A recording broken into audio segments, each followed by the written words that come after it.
Today is Tuesday, August 18th, 2026. Coming up on Roland Martin Unfiltered, streaming live on the Black Star Network. David Crowley wants to become the next governor of Wisconsin. We'll talk to him about how the Milwaukee County executive dropped out of a race, got back in the race, and beat DSA candidate to take on Congressman Tom Tiffany in November. While North Carolina Governor Josh Stein vetoed House Bill 958, the bill would undermine voting rights. Bishop William Barber stood in the front of the state legislature building speaking out against the General Assembly's latest attempt to suppress the vote. We'll show you what he had to say. Karmelo Anthony case is back in the spotlight. This week, his appellate attorneys will demand a new judge and a new trial. In the Nola Wells case, instead of preparing for what should have been his 19th birthday, his family will hold a national day of prayer, and the NAACP joins his legal team. In tonight's ShopBlackStarNetwork.com segment, the Brown Girls Bag, a luxury handbag brand created specifically for black women in mind. And Fox News just keeps lying and lying. Wait till I show y'all how they try to pull the okie doke when it comes to gas prices. It's time to bring the funk on Roland Martin Unfiltered on the Black Star Network. Let's go. He's got it. Whatever the miss, he's on it. Whatever it is, he's got the scoop, the fact, the fine. And when it breaks, he's right on time and it's rolling. Best believe he's knowing. Putting it down from sports to news to politics. With entertainment just for kicks, he's rolling. It's on go, roll, y'all. It's Roland Martin, yeah. Rolling with Roland now. He's funk, he's fresh, he's real, the best. You know he's Roland Martin now.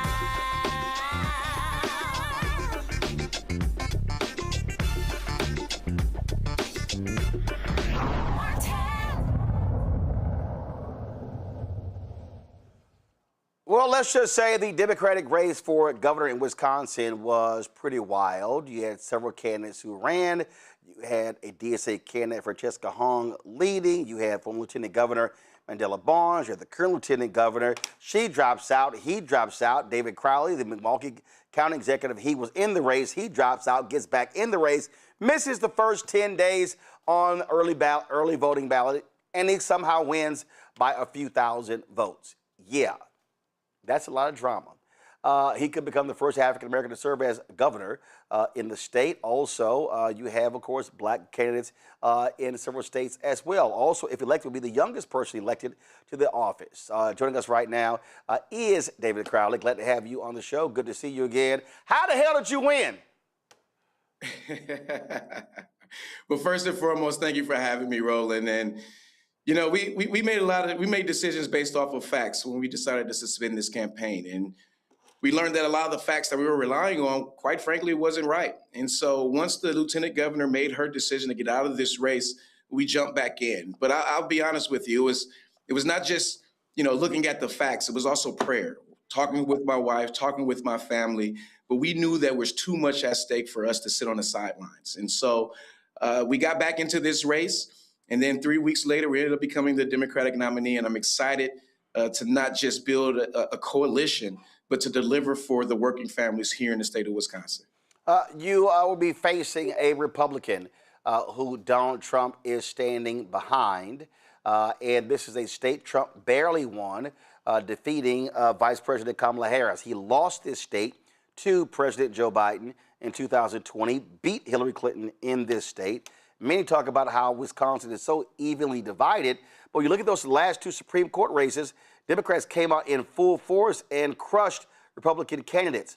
What is your focus? How are you looking at the map in order to understand what you must do to win?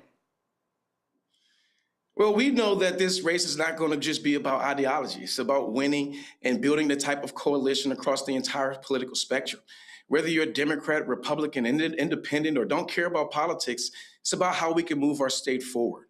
And so we're going to be focusing on how we can tackle the affordability crisis, how we can bring care, whether that's child care, health care, in every corner of the state of Wisconsin, and provide more opportunities so families don't just, succeed, but they can thrive into the future. Health care, obviously a huge issue, but also the economy, jobs, housing. How do you plan to confront those issues on the campaign trail?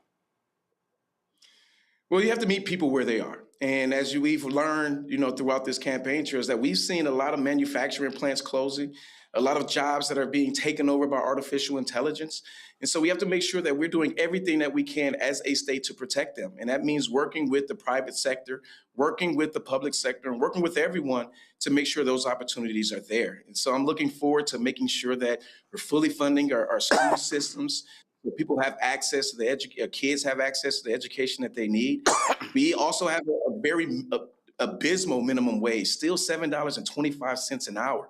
And we have to make sure that we raise that. But more importantly, creating more opportunities, pipelining individuals to different types of trades, and finding ways to reduce costs as it relates to education. And so there's a lot of opportunity here for us. But we know that we need someone who's not just going to fight and stand up against this Trump administration and MAGA extremism, but who's going to deliver a message, deliver a vision, not just for Wisconsin Democrats, but Democrats across the country. Data centers has been a major topic in a number of states. You gave a rather long, precise answer to that. And some folks were bothered by it. Others said, you know what, this is not an easy issue. It's not just simply I'm for, I'm against. Explain to our audience your position on data centers and what you want to see in Wisconsin. I appreciate that question. I want to be very clear. If a community doesn't want a data center, they shouldn't have to have a data center, and they shouldn't be forced to have a data center. And there are no and, ifs, or buts about that. What we're focusing on is how we can protect our communities, making sure that these data centers, they pay their way, they pay for the energy, they pay for the infrastructure. And when I become the next governor of the great state of Wisconsin, we're going to make sure that no Wisconsin taxpayer is paying one dime towards these energy and infrastructure costs. And unfortunately, my opponent, Congressman Tom Tiffany, he voted to give tax breaks, $70 billion in tax breaks to big tech companies across this country. He voted to fast track these tech companies to be able to steamroll communities throughout the state of Wisconsin without no state oversight. And so we need these state regulations moving forward, and it's important that we do that. On that particular point, that's one of the things that I've looked at. When I see a lot of these tax breaks, and then when I hear the number of jobs created, I go, wait a minute, you're giving up a hell of a whole lot in tax breaks for 40, 50, 60, 70, 80, maybe 100 jobs. When you think about, these big tech companies doing these, huge hyperscale data centers, like a lot of the jobs come on the front end, but not necessarily on the back end. And so if communities decide that they're going to have a data center, the builder, they're going to have to utilize union labor. But we're going to make sure they're paying their way moving forward. But I want to see community benefit agreements across this entire state. I want to make sure that, wherever they reside, that our entire state actually benefits, because we're all going to be affected in some type of way. And so if we can leverage this for our existing businesses, our entrepreneurs, our local units of government, as well as our school systems as well, we should be looking directly into that. And so we should be looking at how we can extract as much as possible from these data centers versus them extracting our most precious natural resources. I often get this. White conservatives love to ask me, well, what have y'all gotten for your vote? And I always flip it to say, well, what have a lot of broke white folks gotten for their vote? Listen, you got farmers in Wisconsin. Donald Trump has destroyed the lives of many farmers with his tariffs. You got that particular issue there. Also, it's a lot of poor whites in America, in your state, who depend on the Affordable Care Act, who depend on SNAP, who depend on these different things. Are you willing to go to them and look them dead in their eye and say, hey, you've been voting against your own economic interest. You really should pay attention to what we Democrats are doing to try to help you live a better life?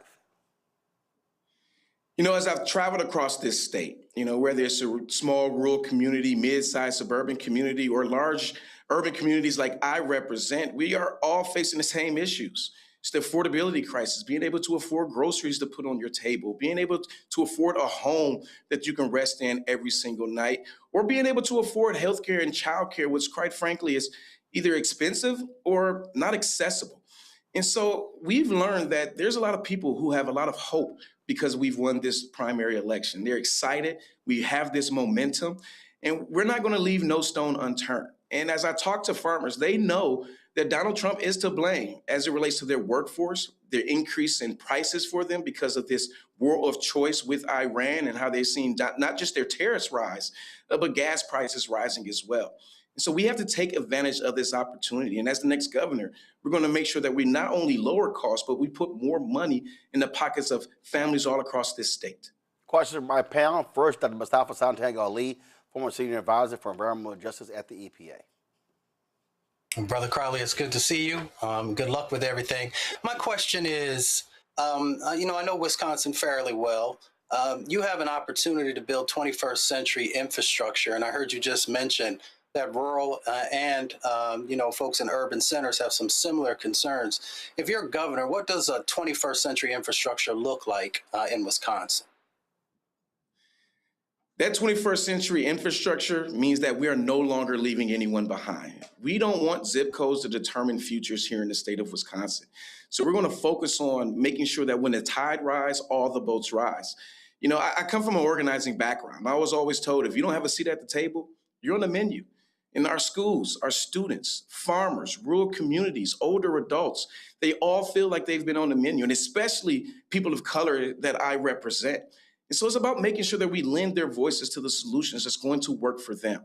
There isn't a one-size-fits-all solution. What works in my community may not work in a La Crosse, may not work in a Superior, but it doesn't mean that we can't make sure that those individuals lean their voices to the solutions that work for them. And so it's not about building this on my own. No governor, no one entity is going to be able to do that.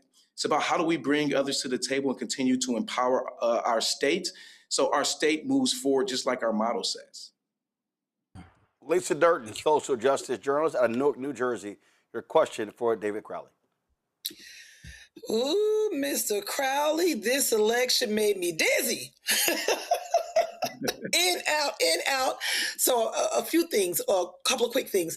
I understand that polling is putting you in front of Tiffany, and I love that you're leading in both the independent area of voters and the battleground individuals. So that's cool, but in house and ever, the Southerners say house and ever, but in house and ever, I don't trust polls. They can flip on your ass. So I wanted to know. I know. I know. So who's on first, what's on second? So I wanted to know, I understand that you have to run like hell. You've got to run like hell. But speaking about voting against your own interests, I don't know what you're going to do to get the voters to understand that their stomachs are about to be empty if Tiffany gets in that office. So what are you going to do to impart on the potential voters, don't vote against your own interests? What are you going to do on the campaign trail to inspire, incite, or to create energy around this vote's important? Because as you know, Democrats, people are a little disenfranchised with Democrats and Republicans, to say the least. So I just am looking for what your plan is. One, you have to meet people exactly where they are and make sure that they're a part of this process. As a county executive in this race, I'm the only one who's gotten anything done, right? In Milwaukee County, we have the lowest unsheltered homeless count per capita than any community in the entire United States. We've lowered overdose deaths by 40% in just 4 short years. And we've cut taxes, the largest property tax cut in our community's history, while bringing people across the political spectrum to not only benefit Milwaukee County, but every single municipality. And our job is to make sure that they understand, Tom Tiffany's record. He is a MAGA extremist who has served in Congress and has done nothing but be a lapdog to Donald Trump. He's the only person that I know here in the state of Wisconsin who's voted with Donald Trump 100% of the time. And so he is not focused on actually having a backbone and standing up and fighting for his own district. He's only going to do what he's told. And right now, whether you're on the far left or the far right or anywhere in between, we all know that government isn't working, and we need a governor who's going to bring folks to the table. And that's why I'm excited to be in this race. It's giving us a lot of opportunity to not only speak directly to the issues, but bring others to the table to join the movement that we've created. Nice. I appreciate that. Joe Richardson, civil rights attorney out of LA. How are you, sir? Good to see you. Listen, talk a bit about, the idea you are out of the race for a period of time and then you're back in the race. You win by a nose. I want you to talk a little bit about two things, about the momentum that it suggests, and then related to that, how you bring the DSA folks along, right? You didn't beat a slouch that got no votes. You beat somebody that got a lot of votes, and it's enough votes to really make a difference. You're going to need those votes to get over the line. Talk about how you use that momentum to connect the dots and bring DSA or whoever didn't vote for you along. I really appreciate that question. One of the first things that we did right after the primaries, we did a unity tour. And so all of the primary gubernatorial candidates on the Democratic side, we had breakfast, and we all committed to supporting myself as the nominee. But as we've traveled, I had the opportunity to learn that, some of those same folks that you mentioned, they have a lot of hope. They have a lot of passion. And they're committed to the state of Wisconsin. And you know what? I share that same passion. And we ultimately understand that our goal is to make sure that MAGA extremism isn't taking hold in this state. And the only way to defeat that is by defeating Tom Tiffany moving forward. And so as we build this big tent, our job is to make sure that we don't lose focus on what the goal is and continue to speak directly to the values of Wisconsinites all over. Last question for you, and that is, when Mandela Barnes ran for United States Senate, he lost by a very small margin. There was a 50,000 vote drop-off in Milwaukee from the previous election. I have been saying on this show that where African Americans are, we need to be voting at a minimum of 70% or higher in order to offset turnout elsewhere. Are you making it clear to your campaign aides, to your strategists, to your media buyers, that there has to be a significant investment in black voters to turn out there in Milwaukee, black-owned media, and others if you are going to win? Look, I am an absolute son of the city of Milwaukee and Milwaukee County. I grew up as an organizer, and this entire community, saved my life and helped me grow up to be where I am today. And there's no way that we're going to move in this campaign and not include the black community in some type of capacity. I mean, it is the foundation of who I am, and it's one of the reasons why I'm a public servant to this day.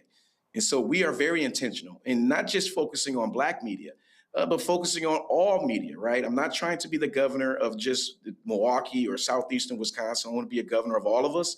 But in order to do that, we can't leave no stone unturned. We're not going to allow anybody to fall through the cracks, and we're going to make sure that everybody has a seat at the table, including the black community. And so it's been really exciting to see the level of momentum that we've had here locally, because when I think about becoming the first African-American elected as Milwaukee County executive, you can imagine the black community absolutely showed up. All right. David Crowley, we surely appreciate it, and I'm quite sure we're going to be on the road a lot of different places in September and October, so we probably be crossing paths. Absolutely. Thank you for having me. Thanks a lot. Folks, got to go to a break. We'll be right back. Roland Martin Unfiltered, right here on the Black Star Network. All right, folks, let me get personal for a second. My mom had questions about her Medicare, so she called Chapter, a Medicare advisory company, and she texted me right after saying it's a great benefit. It was easy. A real person walked her through the whole thing, and now she understands better what's going on. But it's not just her. A woman in Yonkers wrote in saying the process was so simple, the enrollment was easy, and she was so glad she called. Then there's Marilyn, 90 years old, in Florida, living on Social Security. Her premium climbed every single year north of $400 a month for coverage she could barely afford anymore. So what does she do? She called Chapter. They found her the same top-tier coverage for hundreds of dollars less. 90 years old, and finally somebody in her corner. I hear stories like that again and again from our community. The Medicare system was not built to work for you. Too much fine print, too many plans. Yet Chapter's advisors are independent and honest, the only Medicare advisors that compare every plan nationwide. They're focused on one thing, what actually works for you. If you're already in the right plan, they'll tell you. No games, and people who switch to a chapter saved an average of $1,100 a year. All it takes is 20 minutes. You talk to a real person, and it's completely free help. So call Chapter at 724-264-8281, 724-264-8281. That's Chapter. I don't know about you, but I find it interesting that so many people think they know black men so well. How we feel, what we think, what we want, why we do what we do. Hell, they even told us why we vote and why we didn't vote, but never asked us what our aspirations were, what scared us, what pisses us off, what we live for, how we live. That's what this show is. No translation, because we don't need anybody speaking for us, but we do need to speak for ourselves. This is not a traditional election show. And we don't need to speak through other people's lens. It's no translation. Right here on the Black Star Network. Join us.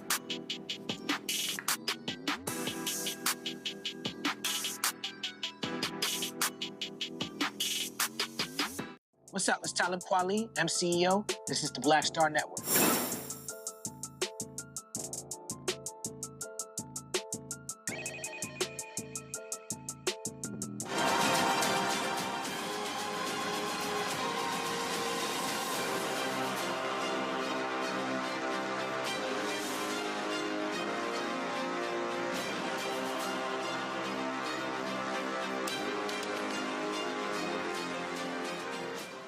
In North Carolina, Governor Josh Stein has vetoed Republican House Bill 958 and urged North Carolinians to call on the legislators to uphold the veto.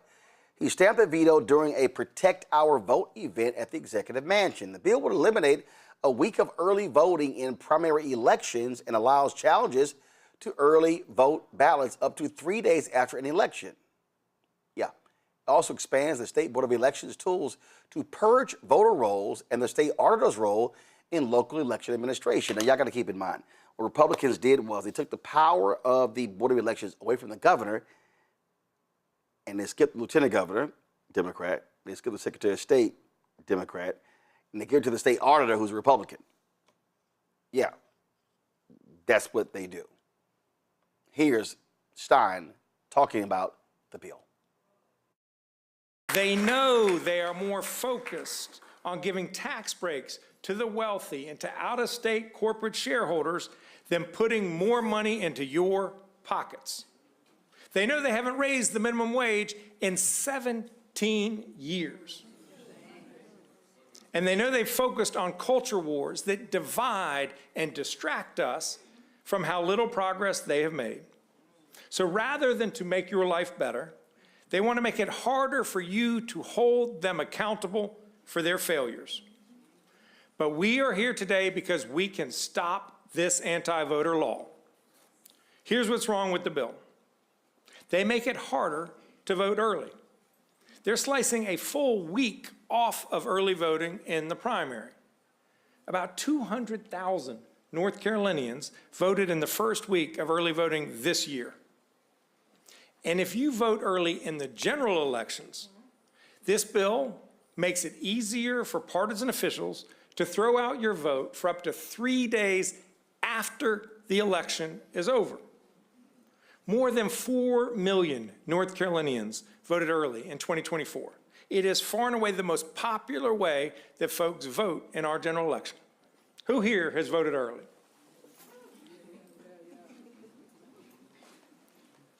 So if you are lawfully registered, show your ID and vote early, some sore loser could still try to throw it out after the election is over. Your leaders should respect your vote, not restrict it. Earlier today, Bishop William Barber and other members of the clergy and moral activists gathered outside of the North Carolina State Legislative Building to protest and speak out against House Bill 958. This is what Barber had to say. Dust matters. We have been made from the dust. And we will not allow, that means everybody matters. That's right. It is shameful that this legislature, the leadership, would put the governor in the position to have to veto. You have to cast a veto vote to try to protect people's right to vote. It makes no sense. No sense. But we have to do more than talk, and more than pray, and more than believe.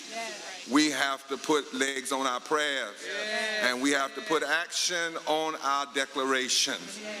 100 days, 1,000 marches to the polls. Watch this, first day of early voting.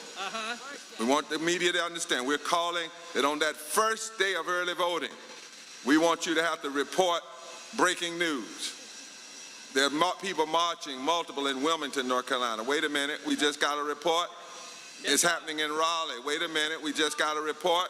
It's happening in Little Washington. Wait a minute, we just got a report. It's happening in Salisbury. This is a moment that all of us can grab. That's right. Last two things. Some have said they're going to have ICE agents watching and federal agents watching. Well, come watch us walk. All right. Come watch us march. Come watch us be unafraid. That's another reason that we're coming together. We're not going to face this authoritarianism alone.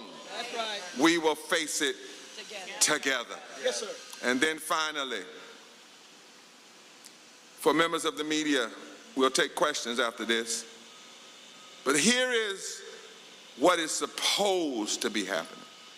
They're not the words of William Barber or Nancy Petty or Reverend Frank or Wayne or Reverend Hannah or Rabbi Sandra or Reverend William. They are the words of folk that came long before us. That's right. Who came out of the craziness of slavery and injustice. And black and white, they decided to write a new constitution. That's right. There were preachers in that midst, and they decided to write. And here's what they wrote that should be the only thing we do when it comes to voting. Yes, sir. It is found in the first articles of our Constitution in this state, penned back in the 1860s. Only a citizen That's right. of these United States, born or naturalized, who is 18 years of age and possessing the qualifications set out in this article, shall be entitled to vote That's right. at any election by the people of the state. The greatest injustice, the greatest sin, Nancy, of this legislature, the greatest unconstitutional act is that they have forgotten the elections don't belong to them. That's right. That's right. The elections don't belong to politicians. The elections don't belong to the speaker. They don't belong to the Senate pro tem leader. They don't belong to whoever happens to majority. In the Constitution of this state, the wisdom of black and white fusionist politicians coming up out of the vestiges of slavery, they declared elections belong to the people. Period. And anything that attempts to block and suppress the people's election, when a few hundred people try to block millions, That's right. it is unconstitutional. It is sin. Morally indefensible. That's right. Constitutionally inconsistent. And when you look at the policies that get passed because of this foolishness, economically insane. That's right. And we will meet this moment because we want our elections back. That's right. That's right. Yes, sir. That's right. So we will march. Yes, sir. So we will walk. Yes, sir. So we will drive. Yes, sir. So we will be on the sidewalks. We will be on the streets. We will leave our churches. We will leave our synagogues. We will leave our mosques. We will leave our lodges. We will leave our fraternal place. We will leave our college campuses. And we will, in our workplaces, our labor unions, And we will put on the most massive mobilization of recent years because we want our elections back. That's right.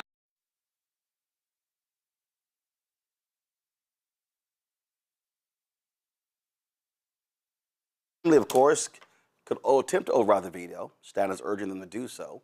And he wants North Carolinians to contact their state reps to uphold his veto decision. The problem that we're seeing here, Joe, is that it's in narrow margins. And you've got 3 Democrats who lost their primary who are pissed off, and they may side with the Republicans. Yeah, this is an interesting situation. As you know, Dr. Barber is the reason Governor Cooper got elected. The things that he did to drive out the vote and to really appeal to the morality of people. And North Carolina is very much a bellwether for the fact that states and areas are changing and evolving. And so a lot of the time, the Democrats end up being successful at the top of the ticket. And of course, the Republicans want to undo that, even though the demographic isn't going in their direction. Their next strategy, of course, is the strategy in Texas and all of these other places where you keep less people from voting. And an irony here, they want to give you less time to vote early, but give you more time to protest somebody's early vote.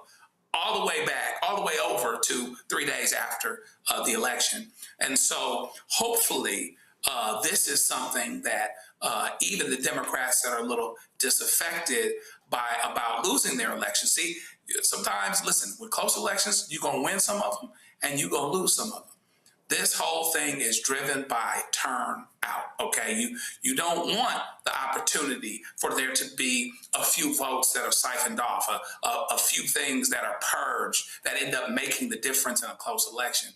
Hopefully, they see the larger view, take the larger and the longer view, that this is where we need to go. This is the best thing for the health of the country and certainly the best thing for the health of the state. I appreciate Dr. Barber always standing in the gap, repairs of the breach, doing what needs to be done. And North Carolina can continue to make its future by having as many people vote as they can so that the will of the people is done at the poll. Republicans, at least, have been pissed off since Obama won North Carolina in 2008.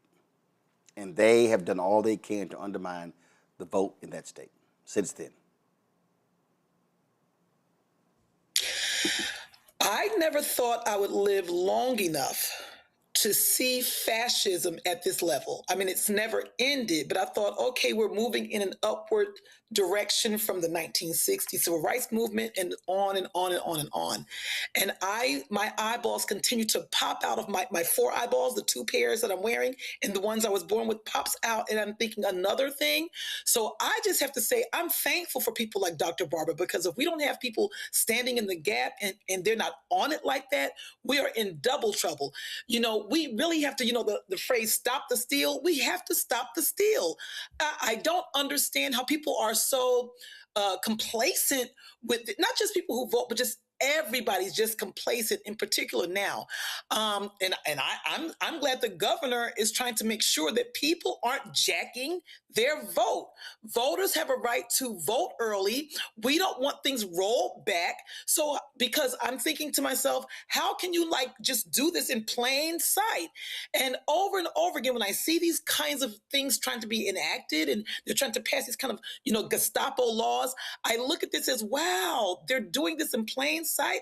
Do they think we're fools? You all are acting with impunity because they know who gonna check me, boo? That's exactly what they know. So when you have people who are fearless like Dr. Barber, when you have people who are fearless like the governor, when you have people who are fearless who are going to come out in droves and vote not just their conscience, but vote their what's right. We know we can stop them, but it's not as simple as we just can't go, oh, well, no, we have to get on top of this.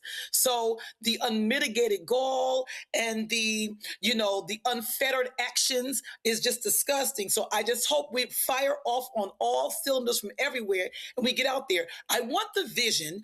Remember when Obama ran the first time? I want to see that vision. We saw helicopters where people were lines around the corner. People had head rags on and scarves and slippers, babies in their hand, cups of coffee. I want to see that kind of election day right now in this time for November, because it's going to take that kind of, electorate and voters to make this happen. We have to overdo it. We have to overrun the race in order to win it. We really have to get out there and go hard in the paint, as they call it. Mustafa. And I'm looking forward to that. Mustafa.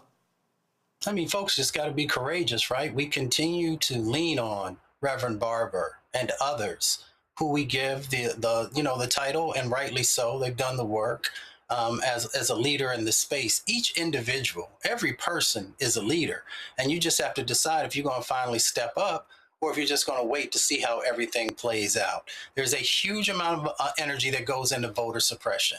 In the last 4 years, there have been over 1,500 bills introduced across our country to either stop you from being able to register or to kick you off the voter rolls or to be able to cast the ballot. 79 of those actually became law. So you should ask yourself, do these folks really have this much energy to be able to invest in stopping people from being able to vote, and not the energy to be able to invest in figuring out how to feed people, how to make sure everybody has a home, making sure that there's nobody who's unhoused, making sure that everybody has a job with a livable wage? All those things should actually motivate you to make sure that there are individuals who are finally in these spaces who care about you and are willing to do the work. So if we sit home, if we sit on the couch, if you sit on your butt, then you can't blame anybody else for what transpires. Well, speaking of that, listen, it is primary day in several states. You've got Florida primaries. You've got the governor's race, the U.S. Senate race. You got those key congressional races. So we're watching that. You've got Alaska, Wyoming as well. Really paying attention to Alaska because Mayor Patola, she's running. And she's running against an incumbent Republican. And there's a guy in the race who has the same last name, Dan Sullivan, different middle initials. And so that could cause some confusion there. But it really is, I think, let's pay a lot of attention, Lisa, to what's happening in Florida, because you've got, of course, Byron Donalds, supported by Donald Trump, leading in that race. You got former Republican David Jolly, who is running on the Democratic side, and he is running against Dodie Joseph. And so we're watching that race, as well as Dana Marie Foster, two African Americans. So we're watching that. He is expected to win. Then, of course, you've got the U.S. Senate race, Alex Vindman versus Angie Nixon. So there's a lot going on. And then, of course, you have the congressional races, Chevron Jones running for the seat with Frederica Wilson. Then, of course, you got the other seat, the other black seat, where David Wasserman Schultz chose to run in that election. And the black candidates opted not to drop out. There are 3 or 4 black candidates, and they met several times to say, hey, we should only have one run. Nah, all of them are running, and you might end up what happened in Memphis when a bunch of black people ran, and Steve Cohen was able to win because the black folks canceled each other out.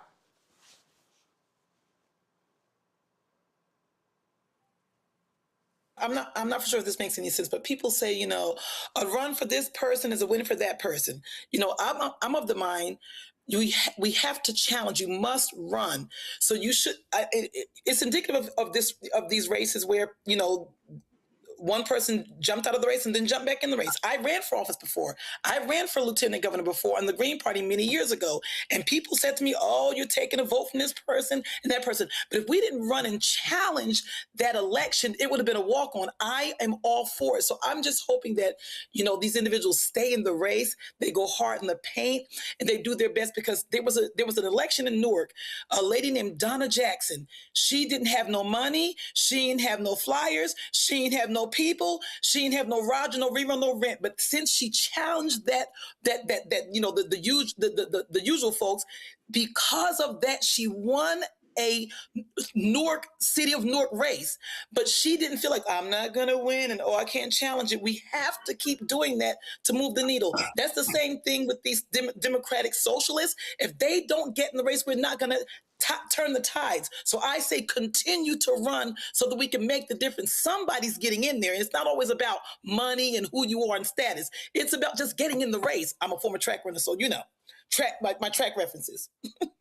The thing here... somebody might drop the baton. That's the point. Somebody's going to drop the baton. One of the things we're watching, one of the things we're paying attention to there, specifically in Florida, Joe, turnout. Democrats have been losing in that state. They're in disrepair. Nikki Fried has been trying to rebuild the party in the last several years. And so turnout, that's one of the things we should be looking at tonight. How hyped are Democrats there to vote in the primary? And, it wasn't long ago where our dear brother, who's struggling now, our prayers are with him, came very, very close to becoming governor. So the numbers are there to affect a change. One of the big suggestions that happens, and we talked about it quite a bit, in the South is that because Republicans win so often, it's because that they have the numbers and therefore we shouldn't be hopeful. There are a whole lot of black folk. There are a whole lot of votes to mine, M-I-N-E, of people that don't turn out either because they're not hopeful or whatever else. And that's to say nothing of, some of these laws that are coming into play where they try to restrict and restrict people that are the recently incarcerated or convicted and those types of things. But hopefully they can reconnect to the momentum that let folks understand that Florida was changing. I think Florida still is changing, just like Alabama is, just like Mississippi is, just like Texas is. The question becomes, can we have an overwhelming turnout to show that despite your attempts to siphon off and to purge and all of these other things, we are still marching towards being a different state than we were just because of the numbers. And hopefully our dear brother who's been running the party down there and been putting forth those efforts will see some of that come to fruition even tonight. Mustafa? I mean, this is just one of those moments, right? You still got to work incredibly hard to get people's vote.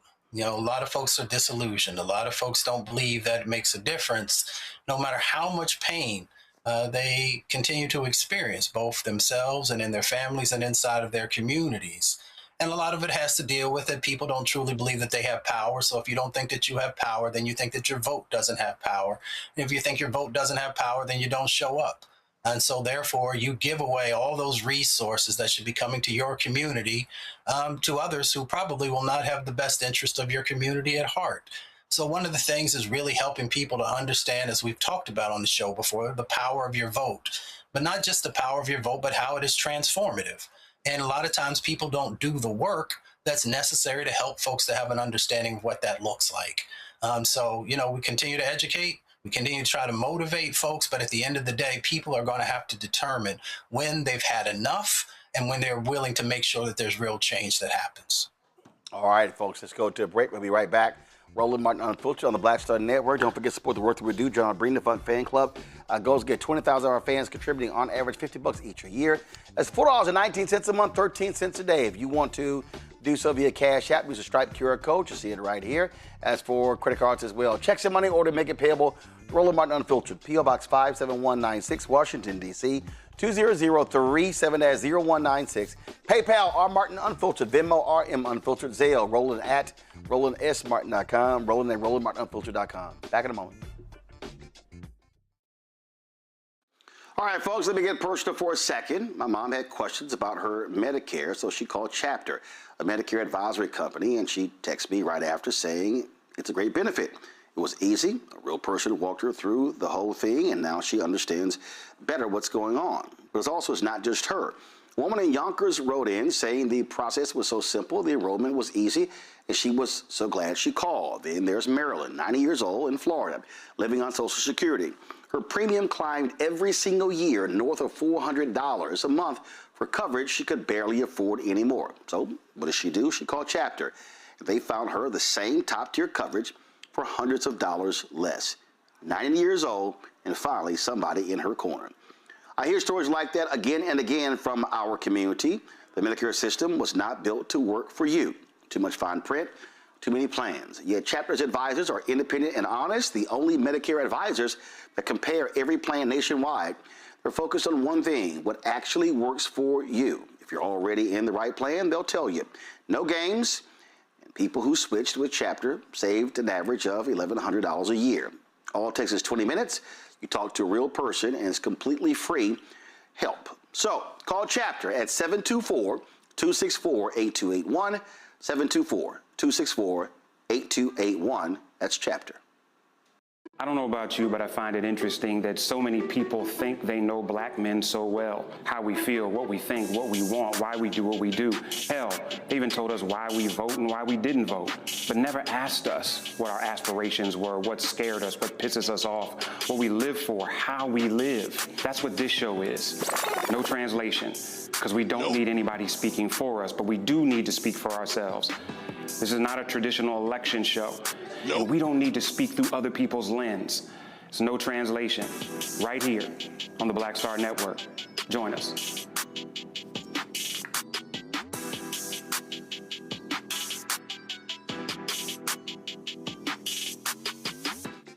My name is Bill Duke, and you're watching Roland Martin Unfiltered.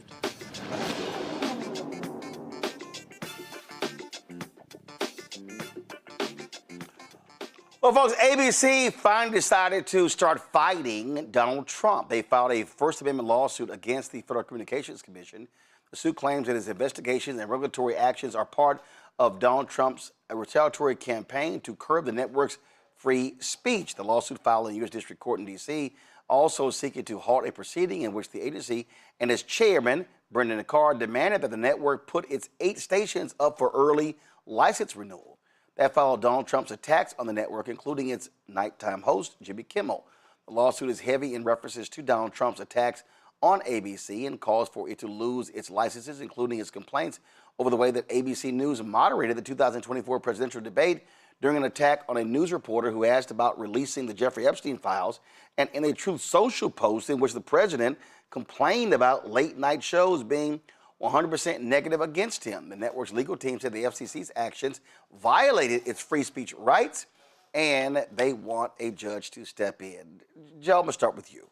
ABC paid us $16 million to settle a lawsuit Donald Trump levied against George Stephanopoulos. Every lawyer said it was BS. But I guess Disney thought, you know what, let's pay them the money, and maybe that's going to curtail a tax on this. Nope. Sure didn't. And really, to be honest with you, they should have done this a long time ago. They're seeking a TRO, preliminary injunction, as they should be. Now, you know, skim the complaint a little bit, drastic times, call for drastic actions. This complaint has the potential to be groundbreaking in some ways. But if you look at actually what's happening, a lot of these stations weren't up for renewal till 2028. The FCC basically says, in a really pretextual, well, let's put them back up for now, which in a best case scenario means they pay a whole lot of money over several years to fight this thing and to get from point A to point B and to be renewed, or they don't get renewed, but they move up dealing with the question, okay? So this really should let everybody know that when it comes to this administrative related stuff, you have got to fight. You can't just keel over, as it were, because FCC basically just kept coming, and so that little $16 million wasn't enough, and the things that they actually said, the things that they actually threatened. I mean, Donald Trump talked out loud about wanting to have these stations' licenses undone. He talked out loud about it. What else is there to do in that situation but fight? They tell us certain animals, they can kill you, but they, if they have a way of escape, that's what they'll do. But when they're against the wall and they know they're against the wall, what they do is they fight. And you have a problem at that point.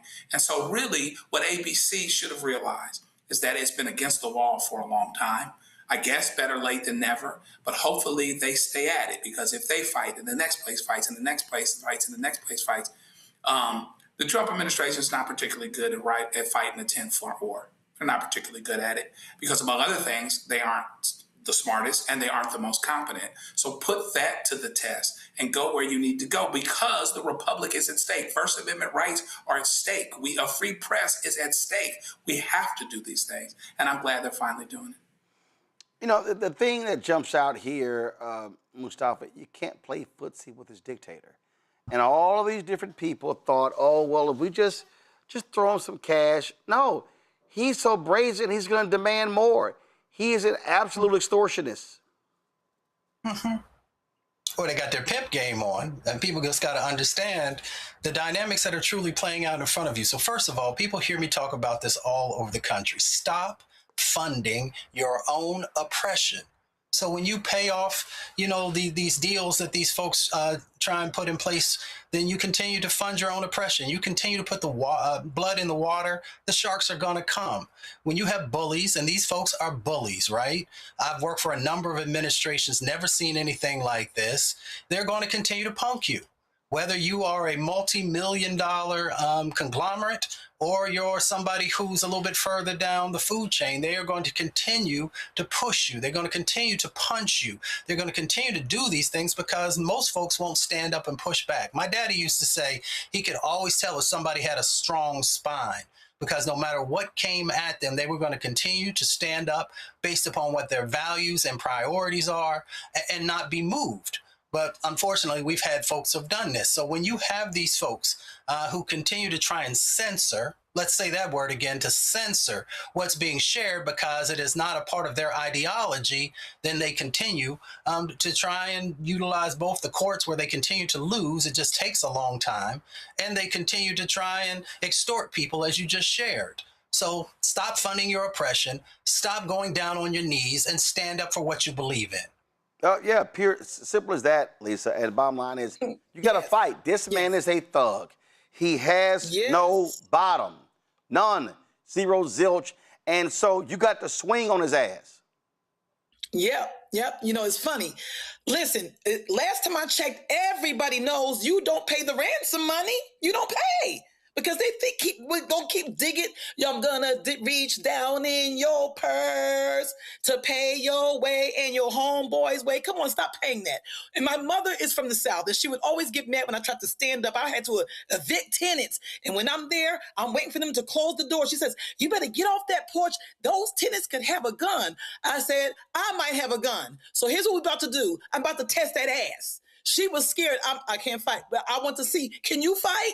That's the problem. So I was like, woo, about time ABC, put their big girl, boy panties on and said, let me go out swinging. Somebody's got to have brass balls to fight and battle Trump. These Gestapo tactics is silencing media. All, establishment media, don't you have a bunch of lawyers? So I just hope and pray, as they say, that ABC's lawsuit against them for the FCC retaliatory campaign to lock down on the right to free speech for everybody makes other people like a domino effect say, oh, okay, if ABC can stand up and they can go out swinging and getting in the ring, let me do the same. I think this is going to be the beginning of all of that, because after a while, when you press Donald Trump against the wall, he just falls to the ground. He thinks, let me see if I can punk you. And that's exactly what has been happening.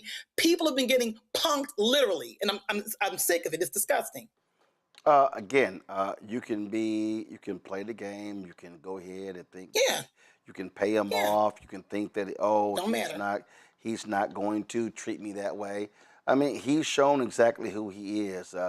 Here's a perfect example for me of what happened. So, it's been all this talk about this woman, Natalie, who works for Trump, writes his tweets. She's always around, always by his side. So Georgia Senator John Ossoff took a dig at her and Trump. Yo, watch out, check this out. I've got 2 little girls at home.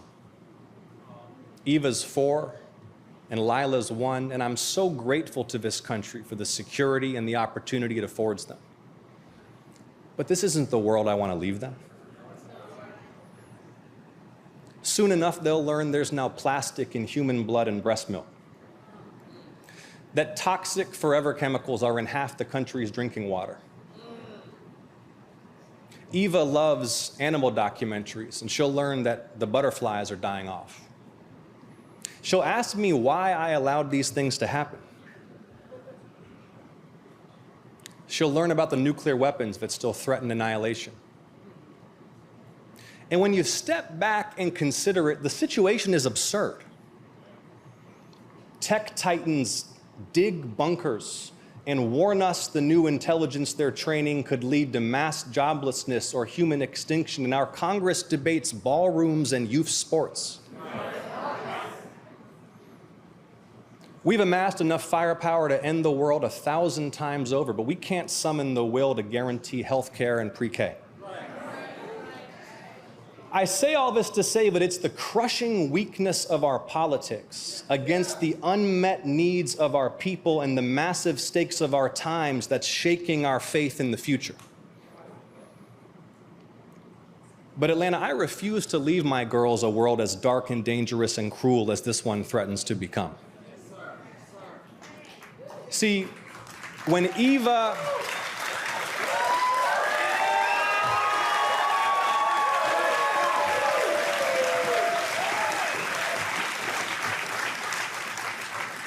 When Eva's old enough to ask me why I'd let this happen, I'm determined to answer truthfully that I didn't.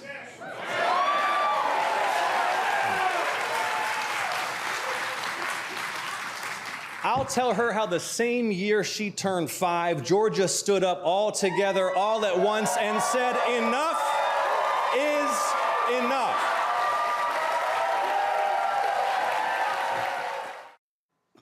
One of the things that I like, again, you take the shot and you call him exactly who he is, and Fox News took note of that, and they were like, okay. And they were like, well, you know, and of course, Laura Ingraham, she wasn't too particularly happy, but I don't know why they all upset. Donald Trump, all he ever does is trash as well. And so, again, you treat him exactly who he is, the thug that he is.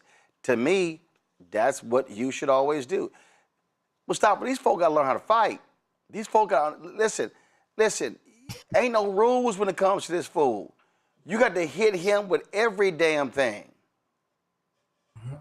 Well, first of all, we hit him with the truth, right? Because the truth is definitely going to hurt, because it highlights the fact that they have done nothing for this country to help it to heal, to help it to be safer, to help it to be more prosperous for the majority of folks. So, you know, those are facts. So when you can't deal with the facts, then you bring all this other ancillary stuff into the conversation and try to take people off of what they need to be focused upon. And that's the reality of the situation. The other part of it is that I don't know where these folks grew up. I never understood folks allowing a bully to punk you. I wasn't the biggest kid growing up, but I guarantee you one thing, no matter what I had to do to make sure you understood that if you put your hands on me, you put your hands on my family, you hurt somebody inside of my community, then we're going to have a problem. And I don't understand why folks are not willing. You know, what Senator Ossoff just talked about really should motivate you in the fact that how do you look your children in the eyes? How do you look the elders in your community in the eyes? How do you look your community in the eyes when you're not willing to do anything to help to protect them? Especially for folks that all those folks have helped to raise you up, to help you to have a foundation underneath of you. And then you're just going to allow somebody to come in and just do whatever they want inside of your community. Makes no sense to me. You might lose. But I guarantee you one thing, if you throw them up enough times, the person will think twice before they come at you again. Indeed. I had this other clip. Lisa, check this out. Remember, he promised to lower prices on day one. You remember that? And I want the president's remaining supporters to hear this, because it was all a lie. Under Donald J. Trump, it costs more than ever to stock your fridge, to power your home, to make a cup of coffee, to buy school supplies for your kid or a tractor for your farm. Gas is up 30% since inauguration. Diesel 47, coffee 35, ground beef 23%. They doubled your health insurance premiums and slashed Medicaid to cut taxes for their corporate donors and the ultra-rich. They made you pay more for everything and took us to war on lies and spent most of last year trying to cover up for the world's most famous pedophile while the crook president and his crook family raked in billions. Now, where I come from, Joe, that's called checkmate. Yeah, bringing it. Mic drop, bringing all of it. But what's so funny is, just like Mustafa just said, he's telling the truth. He's actually telling the truth. He didn't have to create. He didn't have to extend the truth. He didn't have to tell something that deserves context. Prices are up. Okay? Prices are way up. And really, when it comes down to it, not standing up. Starting off, even Republicans with their own party, they had many chances to beat him back, as it were. Made him bigger, made MAGA extremism bigger, made all of this stuff bigger than it had to be. But it was built on a foundation of lies, a foundation of untruth, a foundation of dishonesty, lack of integrity, etc. And it's interesting to watch how people twist up in pretzels to say that they believe in integrity and they believe in truth and honesty, but they still are on this Trump train. But the train is it's going off the tracks big time. And I'd laugh about it, except we all paying more money. It's going to take a whole long time to fix all of this. But it's going to take more truth tellers like John Ossoff to put it where it really is and say, this is what's happening and this is what's going on. And hopefully the people of Georgia, in his case, are listening to it. I think he looks fairly good as it pertains to the polls and gives you a sense for how far he's actually come because all that time ago they said that he couldn't win. And so hopefully we continue to just have more truth tellers to continue to let us know. If people vote with the urgency that all of this mess has actually created, we will see quite a big change in Congress, quite a big. Had an event with Senator Mark Kelly and his wife, former Congresswoman Gabby Giffords, where, let's just say, he didn't mince words when it came to draft dodging Donald Trump. Because I don't think anything illustrates the times more aptly than that the draft dodging crook president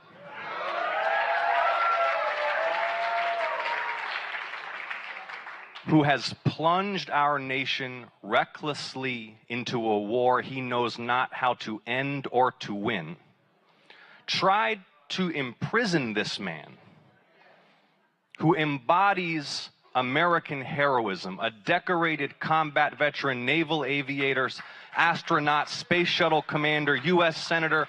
Donald Trump tried to lock him up for daring to state in public a fundamental principle of military law.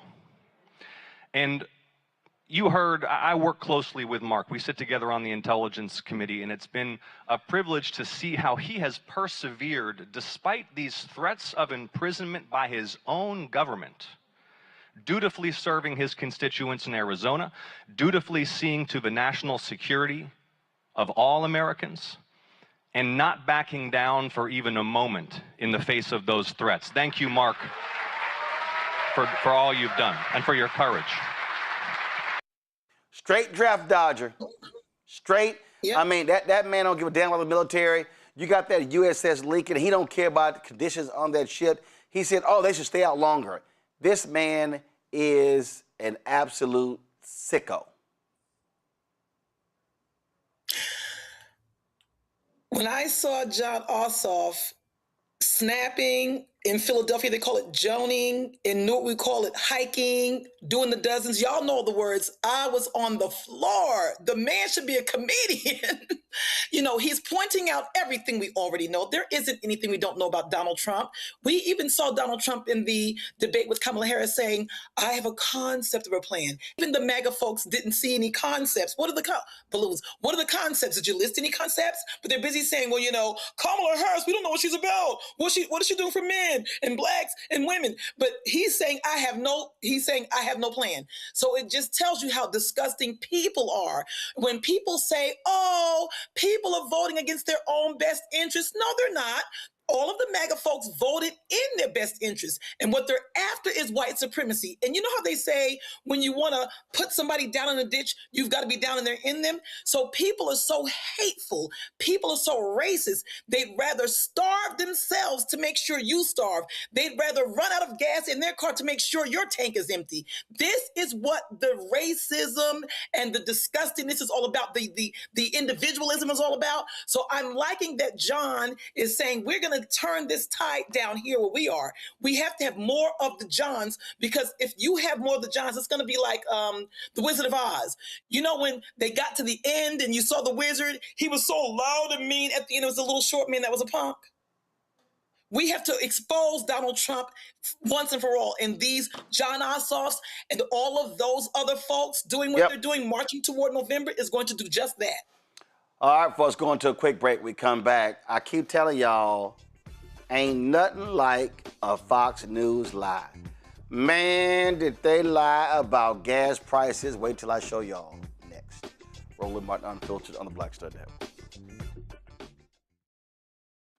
All right, folks, let me get personal for a second. My mom had questions about her Medicare, so she called Chapter, a Medicare advisory company, and she texted me right after saying it's a great benefit. It was easy. A real person walked her through the whole thing, and now she understands better what's going on. But it's not just her. A woman in Yonkers wrote in saying the process was so simple, the enrollment was easy, and she was so glad she called. Then there's Marilyn, 90 years old, in Florida, living on Social Security.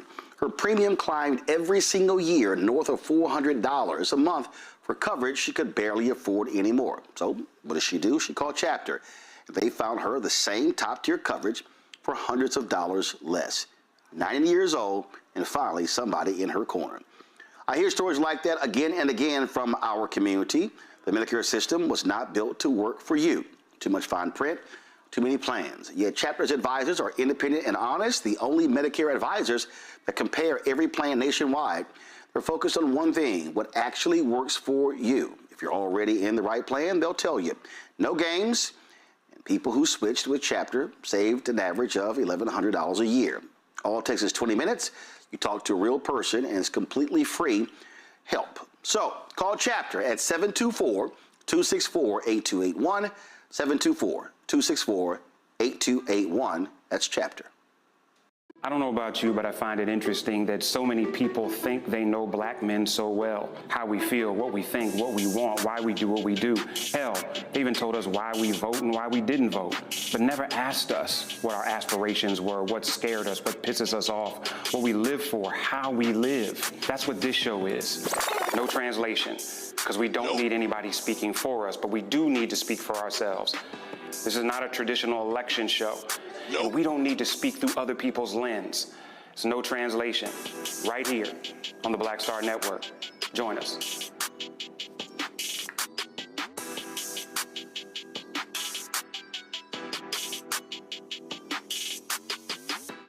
I'm Ryan Wilson, CEO and co-founder of The Gathering Spot, and you're watching Roland Martin Unfiltered on the Black Star Network.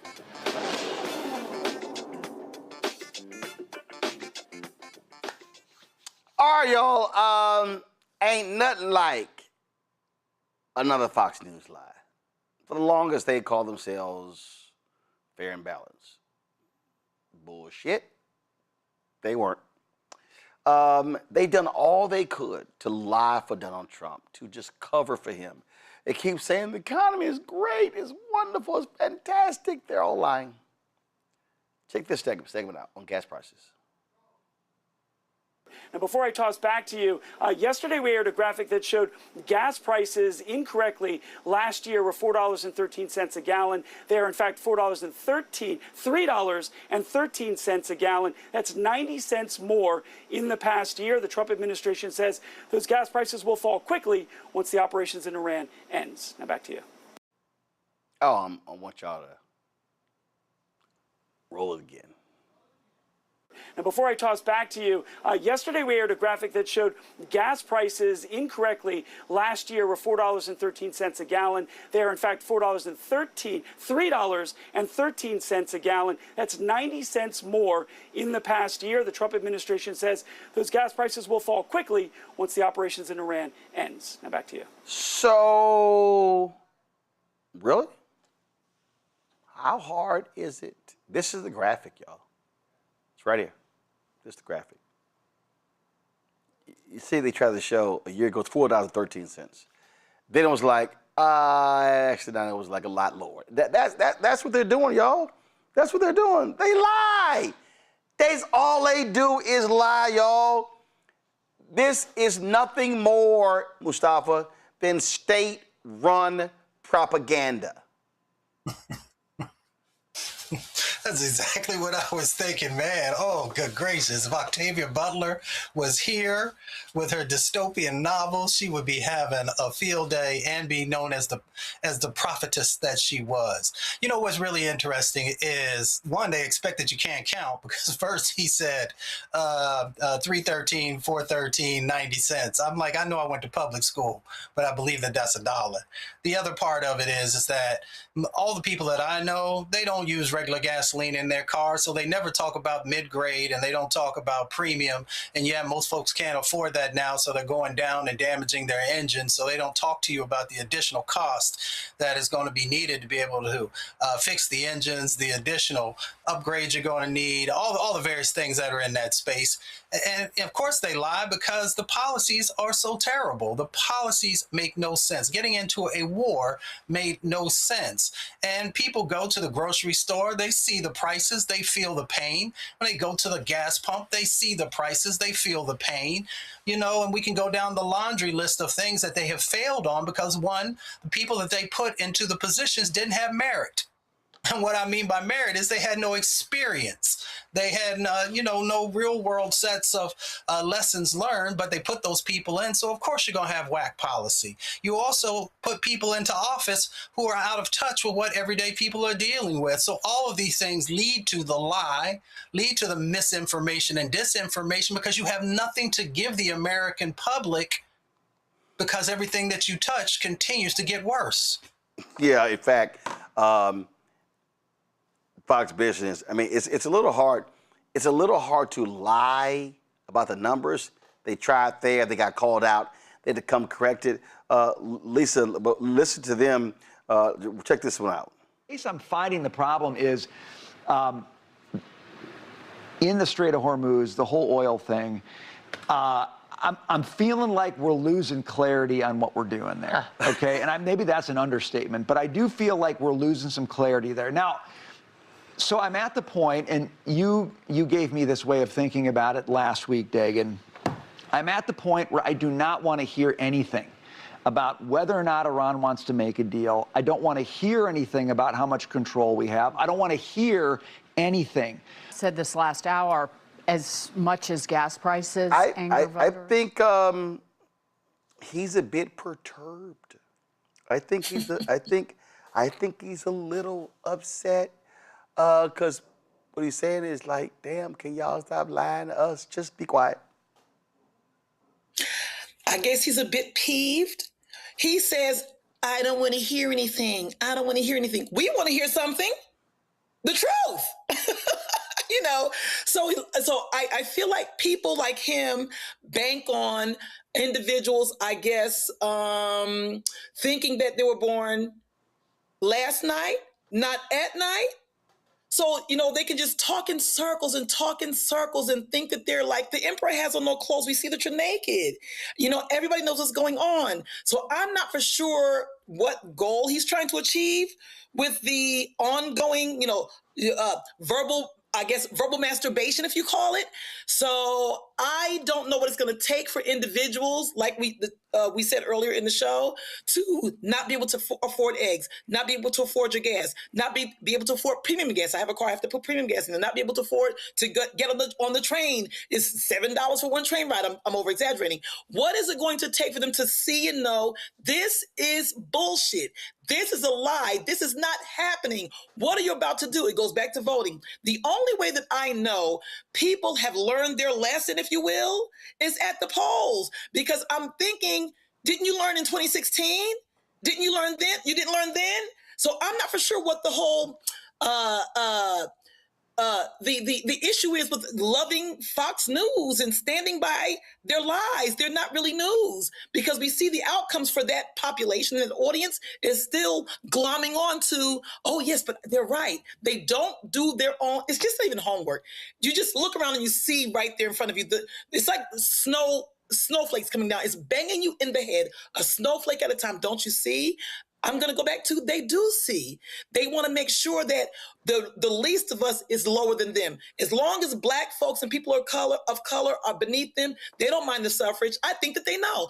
They want to make sure we're suffering better than them. And you can't make me suffer unless you're doing a little suffering. I see no other answer other than that. It's ridiculous. Joe, I'm going to play one more for you, because, again, I know they got to be going, like, damn, listen, we can't just lie when the jobs report comes out, when the bond market, they're like, listen, we see, they can try to fudge, but doesn't always work. Listen. Well, and unfortunately, we have more ground to go, because if you look at real wages after you account for inflation, everyday Americans' paychecks aren't keeping up with the price increases still, and that's a problem. Because you think? You know, it's a cold game when the math ain't mathing. And, you know, Bible says all things work together for good. And people are going through some very, very tough times right now. And I'm hoping that the good, or that the silver lining, is that it is drastic enough where people show up and vote, and they don't take what's being said at face value. There's no midway. There's no gray area around this. We don't have time for folks that are lying. I know how much more money I'm spending for gas. I know how much more money I'm spending for beef. I know how much more money I'm spending for fill in the blank, whatever it is that it might be. We are dealing with this reality on a day-to-day basis, and hopefully people's reality speaks louder than these lies, and even this notion that some people sit and watch this and they want to go along, you know, because they bought into these culture wars and whatever else. Now, once again, you got something else in common with your Black brother, with your Hispanic sister, or whatever else that you didn't want to admit, and that is that y'all all out in the cold. That Donald Trump and that the higher ups are taking from all of you. Okay, so you know that's staring at you. You can decide not to stare back if you don't want to. But the problem is the reality is going to speak louder than all of that. So hopefully people get that. And, you know, the Fox people are interesting, because those that kind of want to tell the truth, they kind of sheepish about it. Like, you know, they worry, like somebody looking backstage and saying, well, let's pull him and not put him back on. I don't know how that goes, you know, when you need to make something else out of actual facts that say we are doing worse by any objective measure. So I guess that's the soap opera of Fox News.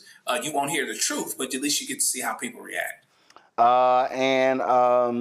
know, Jocelyn, Illinois, 2,500 Tyson food workers out of a job because the plant shut down. In Nebraska, Kellogg plant shut down. 3 plants shut down in the last week. All of them voted for Trump by more than 10 points. How you like me now? All right, y'all. I'll be right back. Roland Martin Unfiltered on the Black Star Network.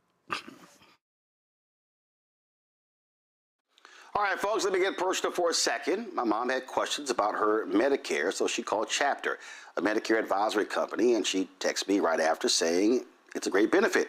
It was easy. A real person walked her through the whole thing, and now she understands better what's going on. But it's not just her.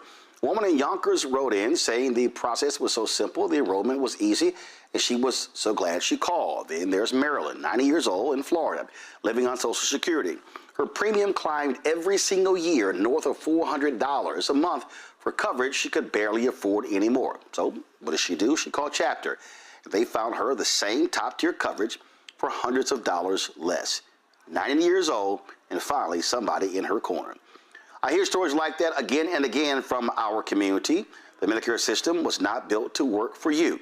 Too much fine print, too many plans. Yet Chapter's advisors are independent and honest, the only Medicare advisors that compare every plan nationwide. They're focused on one thing, what actually works for you. If you're already in the right plan, they'll tell you. No games. And people who switched with Chapter saved an average of $1,100 a year. All it takes is 20 minutes.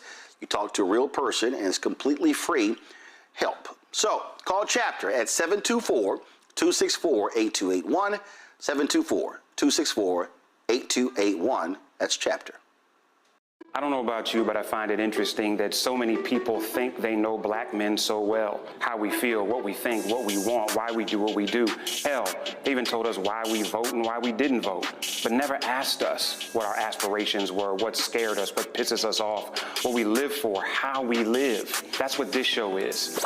No translation, because we don't need anybody speaking for us, but we do need to speak for ourselves. This is not a traditional election show. And we don't need to speak through other people's lens. It's no translation. Right here on the Black Star Network. Join us.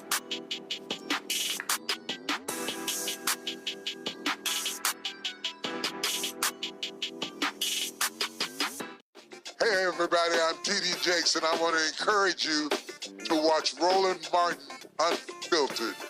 It'll blow your mind.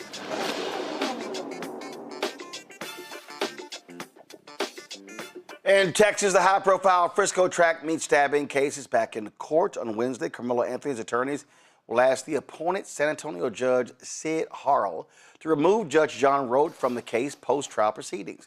Anthony's team, led by Russell Wilson, believes that Roach's rulings limiting public access violated Anthony's civil rights.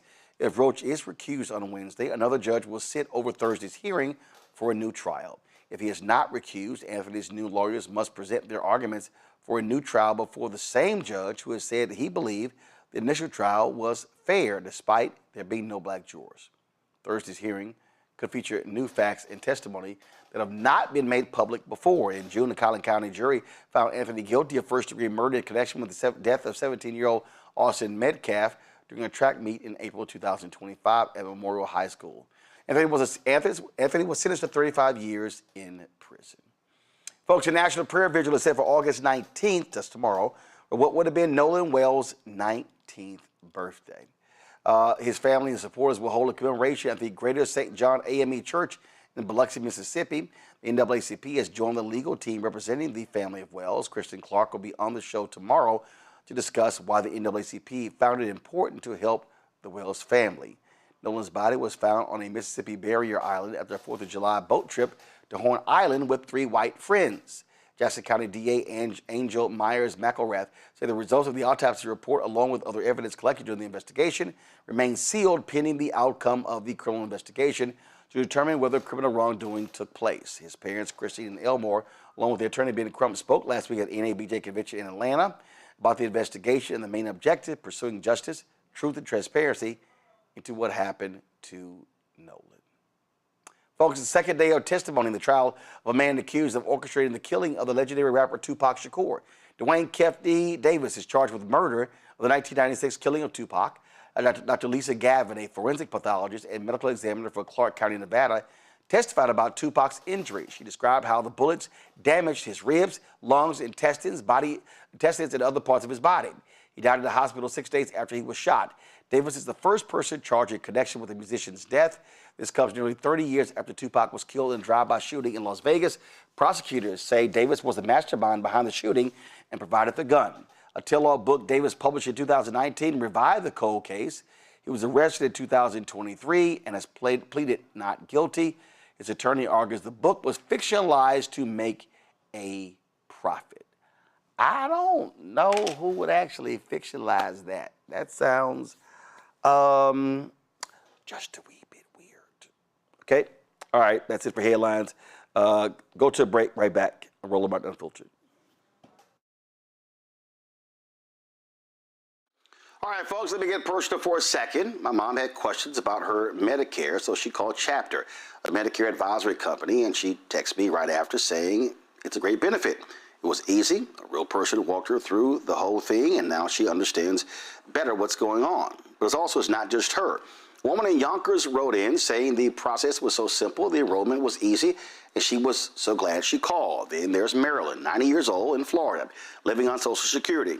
Her premium climbed every single year north of $400 a month for coverage she could barely afford anymore. So what does she do? She called Chapter.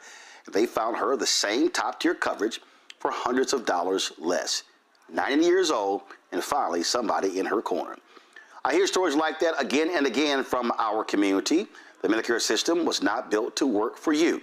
Too much fine print, too many plans. Yet Chapter's advisors are independent and honest, the only Medicare advisors that compare every plan nationwide. They're focused on one thing, what actually works for you. If you're already in the right plan, they'll tell you. No games. And people who switched with Chapter saved an average of $1,100 a year. All it takes is 20 minutes. You talk to a real person, and it's completely free help. So call Chapter at 724-264-8281, 724-264-8281. That's Chapter. I don't know about you, but I find it interesting that so many people think they know black men so well. How we feel, what we think, what we want, why we do what we do.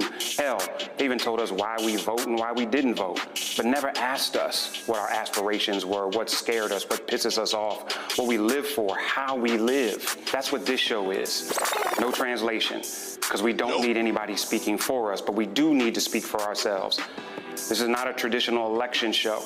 And we don't need to speak through other people's lens. It's no translation. Right here on the Black Star Network. Join us.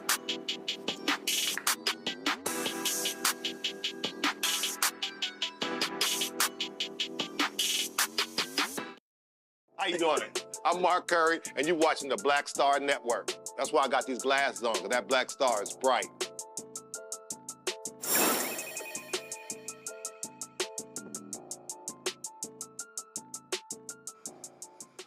All right, folks, we were talking about the elections today in Florida, and boy, this didn't take long.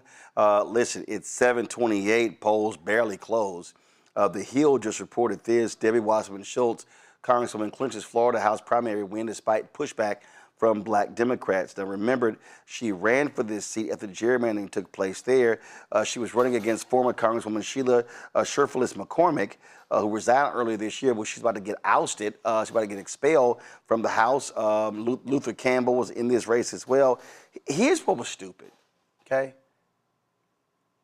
You can't have several black people running in a seat and you think you were going to be the well-funded candidate. Now, had they, and they met several times to talk about, hey, we need to come to a consensus candidate. Nobody wants to drop out. Now they all dropping out, Mustafa. Yeah, this is the way that I look at this. Sometimes we allow our egos to get in our way. And we have to do what's best for our community. If you truly love our community, like so many people say they do, then we got to do what's best for our community. If you are polling at 3%, 4%, 5%, you're not going to make up another 20 or 30%, especially if there's 3 or 4 or 5 other people that are in the race. So if you truly want to make sure that we have representation, that comes from our community and has a best interest of our community at heart, then that means sometimes that you've got to not just step aside, but you have to, make sure that you are supporting the person who has the best opportunity to win. I know some folks might see it differently, but we're right now in a moment where we don't get to make mistakes. We have to make sure that we have individuals who we know without a doubt are authentically running because they care about what happens in our communities and wants to make sure that our communities are uplifted. It is baffling to me, Lisa, that all of them could stay in and somehow thought that they could beat a well-funded, long-time Democratic congresswoman? You know, I agree with Dr. Ali. I said this earlier. I'm the person that feels like we should all be able to run. I'm all for that. But when it gets right down to it, like Dr. Ali said, now we're looking at you're polling at 0.0001%. You're polling at beneath the surface percent. Now it gets into what's good for the collective. I'm so sick of the individualism in this country, or really in the world. It's a disease, or it's a pandemic, an epidemic. I can't tell. So nobody wants to drop out. And if you drop out, are you really dropped out? See, here's my thing about people who run for office. Do you really care? Do you have to be a politician to do what's right for the people? So if you actually were running because you cared about the people, then you drop out, and all of you get behind the other individual who's pulling higher to help them with the campaign. Knock on doors, kiss babies, shake hands, make flyers, fried chicken, make potato salad without the raisins, go hard in the paint. Put toothpicks under your eyes and make it happen. But no, you want to be a local superstar. You want to be in the place to be. That's not how that works. I'll use track again. Sometimes I ran a track meet with the worst run on the track team because my coach had to spread us thin. Lisa, we're putting Sabrina in anchor leg. Even though she sucks, you got to run for her because we want to win the 4x8 and we've got to spread these folks out. I didn't go, well, she can't run good. We got behind that because what we want to do, we want to win more than one thing. People are selfish. Right there, it tells you the politicians who were polling low, they don't care about you. Next time, find out, I'm not voting for you. That's what's going on. It happens everywhere. And I'm not understanding why people see the math is not mathing. The math is not mathing. Get behind the person who has the best chance to win. What's the problem? Like Dr. Lee said, is it your ego? So that means you don't really care about the people. You want to be a local superstar too. It's a problem. Joe, these are the early voting numbers. Again, they already called the race. You can see right here. You've got Luther, Uncle Luke Campbell, Sheila Sherfullis McCormick, Dale Holderness, Elijah Manley, all African-American. 4 African-Americans running against Wasserman Schultz. She has 50.53%. Okay? It's not like she couldn't be beaten. But none of those 4 wanted to drop out. Yeah, and quick math, it looks like all those 4 together are 33 plus 15, and so that's 48 to her 53, assuming it would have been the 50. No, she's got 50. She's at 50. She's got 50. 50.53. Right, and so you are right where you need to be if you consolidate, is the point. And so, we have to decide. We can't have this, if it's not me, it can't be any of us kind of thing. You have to get behind somebody. We saw something similar here in California when, 18 people was running for governor, however many it was. And really, we got lucky that Swalwell got smoked out. So he had to leave it because otherwise it could have been 2 Republicans in there, or we could have jeopardized ourselves going towards the fall. And so not only is it important if you understand that you can't win and the numbers don't match up, is to get out, but to get out early enough so you get off the ballot so that the residual of you is not there. You know what I mean? And so, so it's a serious problem. And listen, she might have run in some other district, but her money came with her, her campaign account came with her, her name recognition came with her.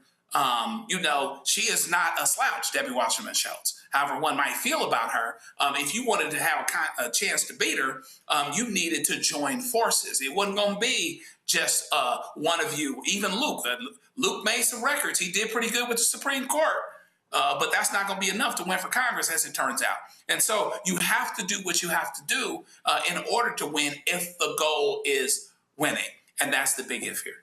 The governor's race and U.S. Senate race results won't be available until after 8 p.m. And so we'll be certainly certainly watching that. One of the things that we've talked about when it comes to these elections, when you look at numbers, and it's very interesting. I saw something earlier. Wait a minute, Nikki Barnes. Hold on one second. I saw this tweet from her. I cracked up laughing when she posted it. Give me 1 second. Yeah, Nikki Barnes. She's a Florida consultant, and she tweeted this: based on the numbers I'm seeing, Democratic voters 50 to 65 plus are getting ready to choose every last one of our Democratic nominees. Now, some of y'all are about to be mad, but I would encourage you to call the younger millennials and Gen Z and tell them to go vote. Y'all have heard me say this numerous times. At the largest demographic in America are millennials and Gen Z. They outnumber Gen X. They outnumber baby boomers. They have the numbers. But they don't vote. And I keep saying it over and over and over again. If you're a millennial and a Gen Z, you keep yelling, I'm so sick of seeing all these old people. I'm tired of seeing all these old people. I have listened to y'all bitch about Clyburn, and y'all say Maxine, and y'all say Mfume. Oh, all these folks. I'm sick and tired of these 70 and 80-year-old people holding office. We need to pass the baton. No, y'all need to pass the ballot. This is not that hard, y'all. If you do not vote, you are not going to win. And the numbers don't lie. The two groups that vote the highest across the board, 54, 55, 64, and 65 plus. That's who's going to the polls. So I don't want to, I don't know what it takes. I don't know what it takes, Joe, but I'm just going to keep saying, hey, man, the candidates are not just going to come to your house and knock on your door and sit in your lap and say, let's go vote. So when you look at the ballot, student loan debt's on the ballot, health care's on the ballot, housing's on the ballot. All the stuff, you look at all of these polls, all these surveys, all these things, it's right there. But they got to show the hell up. That would seem to be motivating, right? The idea that healthcare is so expensive, the idea that housing is so expensive. A kid's not going to graduate from college in Southern California and afford $3,000, $3,500 rent to start. It's not going to happen. It would seem as if they would have the urgency to step up and make their voices heard through voting. Andy Young said in his book years ago, he said he was talking about more of the Black establishment, the older folks, the Roy Wilkins, people in NAACP and Urban League. And he said, was there a little friction there? There might have been, but the fact of the matter is nobody gave us power. We took it. We brought it directly to the people. And so if the youngins want to be heard, all they have to do is get involved based on what they need, based on what they're missing, based on the fact that it's going to be more difficult for my child to have the same advantages economically, et cetera, that I did. That ought to be a motivating factor, one would seem. And so you can't stand on the sidelines and you're supposed to be in the game and then, be pissed about the outcome. That's not going to do anything. And really, if you really want people to be responsive and to react to what your concerns are, you have to show up with your vote. Because if we all did show up and vote like that, there is some combination and some correlation between what the older folk, mature folks would want and the younger folks would want. We would be winning elections all the time. And so they need to show up, show out, do what you need to do because you got needs too. And that's the thing, Lisa. I mean, I don't know. Right. I mean, you can't say, well, I didn't know, I didn't realize it. I mean, I'm sorry. At some point, you have to grow your ass up. And look, I tell my nieces, welcome to adulting. No, right. Now, I'm going to have to push back a little bit. I am a senior citizen, you know. I am cute.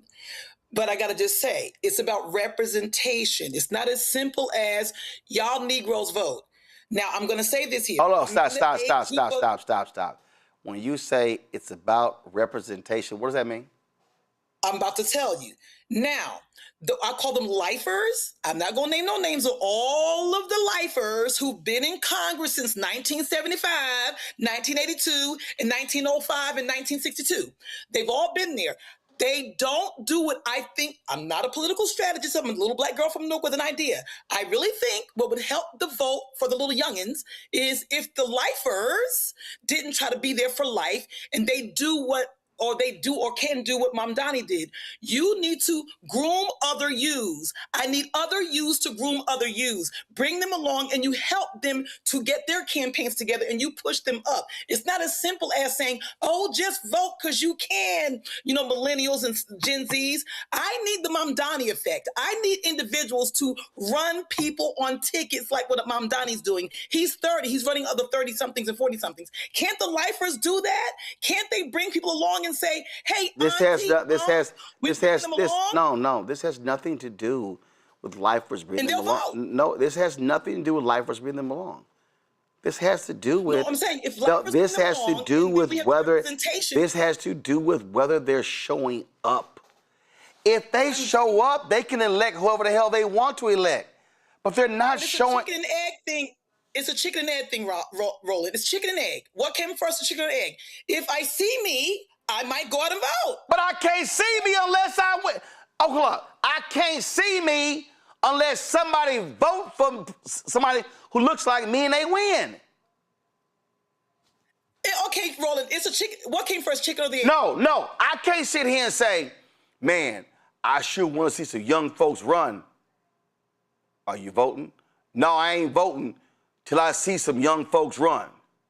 I don't think it's that. Nobody's sitting there saying, I'm not going to vote till young people run. I just think it's. Yes, they are. Yes, they are. When I first saw Sue Simmons, I said, I want to be an anchor person. I didn't think until I see a black woman anchor person, I'm not going to be a black woman anchor person. Okay. Okay, but the reality is. But the reality is you can't get elected. You can't see someone unless they get elected. I'm getting And you can't get elected unless you get votes. And if the folks don't vote for you, you ain't never getting elected. And then if you don't get elected, they ain't gonna see your ass. Are y'all brothers? Help a sister out. Help Brick City out. No, I think you're on your own on this one. Mustafa, y'all brothers know what I'm trying to say. No, they know what you. I'm not feeling you right now. They know what you saying, but they ain't buying. Don't be on his side because he's a man. It ain't got nothing to do with no man. It ain't got what it has to do with. I'm telling you, this is real simple. You can't sit here and say it's like all them yahoos say no tangibles, no vote. Your ass ain't getting no tangibles during the election. You need the person to win to get tangibles. Listen, I'm the least political person in the world. When I was called on to run for lieutenant governor in the Green Party back in 2017, we didn't win. I didn't want to do it. Someone said, Lisa, based on these things we think about you, we want you to run for the Green Party lieutenant governor. I had no thought of doing it. I wasn't interested in doing it. I said, okay, what the hell? Now, we didn't win, but somebody said they reached in and pulled me in, and then the idea came, we had a few meetings, okay. Now, we didn't win, but there were a lot of individuals, regular John Does, Jane Does, who said, oh my God, I'm inspired by Lisa. She's a just round the way girl. And I got a lot of votes, although we didn't win. But I didn't think, let me run for representation. Somebody asked me, then there was representation. The chicken egg theory. Okay, Roland's not feeling me. Damn you, Roland. No, I'm not. And the reason I'm not is because Mustafa, it reminds me of when Reverend Jackson was in Ferguson, and all these young brothers were upset with the death of Michael Brown. And Reverend Jackson said, you want to see them cops get charged? Yeah. Do you want to see the cop go to prison? Yeah. Would you love to be on that jury to convict? Yeah. Reverend Jackson said, you know you can't serve on a jury unless you're a registered voter. None of them were registered. So it's like the brother doing after the death of George Floyd. Man, these politicians ain't nothing. They ain't gonna change. I'm gonna march. If your ass is marching and you don't vote, all your ass is doing is taking a walk. Yeah. I mean, it's real. You know, I like to use myself for a real world example. So I work with all kinds of young people all across this country, some outside the country. So we'll focus on the ones here. I'm always encouraging them when they tell me that they, are not appreciating what they're seeing. There's impacts that are happening. I'm like, well, you got to run. You got to run for office yourself. It doesn't mean you got to run for congressman or senator. Start, on the local level, and then as you build your portfolio, you can move up. So I do think that it's important for us to encourage young people to run for office. But of course, you got to vote. You got to get registered to be able to do that. The other part of it is that younger people, especially the groups that you just mentioned, are going to be facing a different set of challenges along with some of the traditional challenges because our economy is changing so rapidly, jobs are disappearing, and younger people need to be playing a role in framing out these new sets of opportunities that are going to be in front of them. And if you are not, voting, if you are not a part of the process, then somebody else is going to be making some decisions, and more than likely they won't be beneficial to you. We can flip this same conversation to brothers who are on the corner who are deciding not to vote. And I have the exact same conversation with them. If you want something to change, then you should run for office, because often you'll hear people say, well, I don't want to vote for that Democrat or that Republican or maybe even that independent. First thing I say is, why don't you or somebody who you have respect for get them to run, and then you get engaged and make sure that you're voting and getting other people registered, so forth and so on. And I think that has to be a part of the conversation, because it goes back to what I say about you have power unless you give it away. Most people don't understand how many things are tied up into what we're discussing today and why they need to be playing a leadership role in the direction for our community and our country. Votes are about numbers. If I get more than this person, I win. And all I'm saying to millennials and Gen Z, y'all literally have the numbers. The numbers are on your side. But that means nothing if you don't maximize your numbers. If you are not voting in huge numbers, and if when you look at the turnout, y'all, it don't lie. Who votes the highest? 65 plus. Who's second highest? 55, 64. Who's third highest? 45, 54. And then it goes down. 35, 44. Then it goes 25, 34. Then it goes 18, 24. And the lower you go down, the lower the numbers. I'm saying y'all got the numbers. Use them. I'll be right back. Roland Martin Unfiltered on the Black Star Network. Support us. Join our Bring the Fuck fan club. You want to contribute via Cash App, use the Stripe QR code. You see it right here. It's for credit cards as well. Check some money order. Make it payable to Roland Martin Unfiltered, P.O. Box 57196, Washington, D.C., 20037 0196. PayPal's R Martin Unfiltered, Venmo RM Unfiltered, Zelle, Roland at RolandSMartin.com, Roland at RolandMartinUnfiltered.com. We'll be right back. All right, folks, let me get personal for a second. My mom had questions about her Medicare, so she called Chapter, a Medicare advisory company, and she texted me right after saying it's a great benefit. It was easy. A real person walked her through the whole thing, and now she understands better what's going on. But it's not just her. A woman in Yonkers wrote in saying the process was so simple, the enrollment was easy, and she was so glad she called. Then there's Marilyn, 90 years old, in Florida, living on Social Security. Her premium climbed every single year north of $400 a month for coverage she could barely afford anymore. So what does she do? She called Chapter. They found her the same top-tier coverage for hundreds of dollars less. 90 years old, and finally somebody in her corner. I hear stories like that again and again from our community. The Medicare system was not built to work for you. Too much fine print, too many plans. Yet Chapter's advisors are independent and honest, the only Medicare advisors that compare every plan nationwide. They're focused on one thing, what actually works for you. If you're already in the right plan, they'll tell you. No games, and people who switched with Chapter saved an average of $1,100 a year. All it takes is 20 minutes. You talk to a real person, and it's completely free help. So call Chapter at 724-264-8281, 724-264-8281. That's Chapter.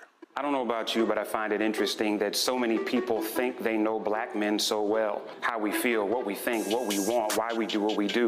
Hell, they even told us why we vote and why we didn't vote, but never asked us what our aspirations were, what scared us, what pisses us off, what we live for, how we live. That's what this show is. No translation, because we don't need anybody speaking for us, but we do need to speak for ourselves. This is not a traditional election show. And we don't need to speak through other people's lens. It's no translation. Right here on the Black Star Network. Join us.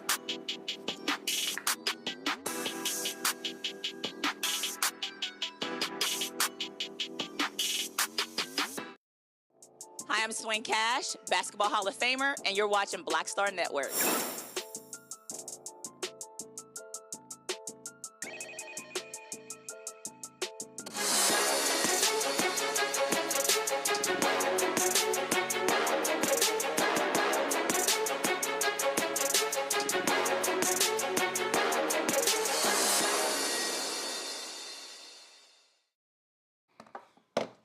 All right, y'all. If you're ladies, you're looking for you're a bag lover. This is just for you. Just Melanin CEO and founder Miosha McFadden has created Brown Girl Bags, a luxury handbag brand that centers black women in spaces where elegance, confidence, and representation belong.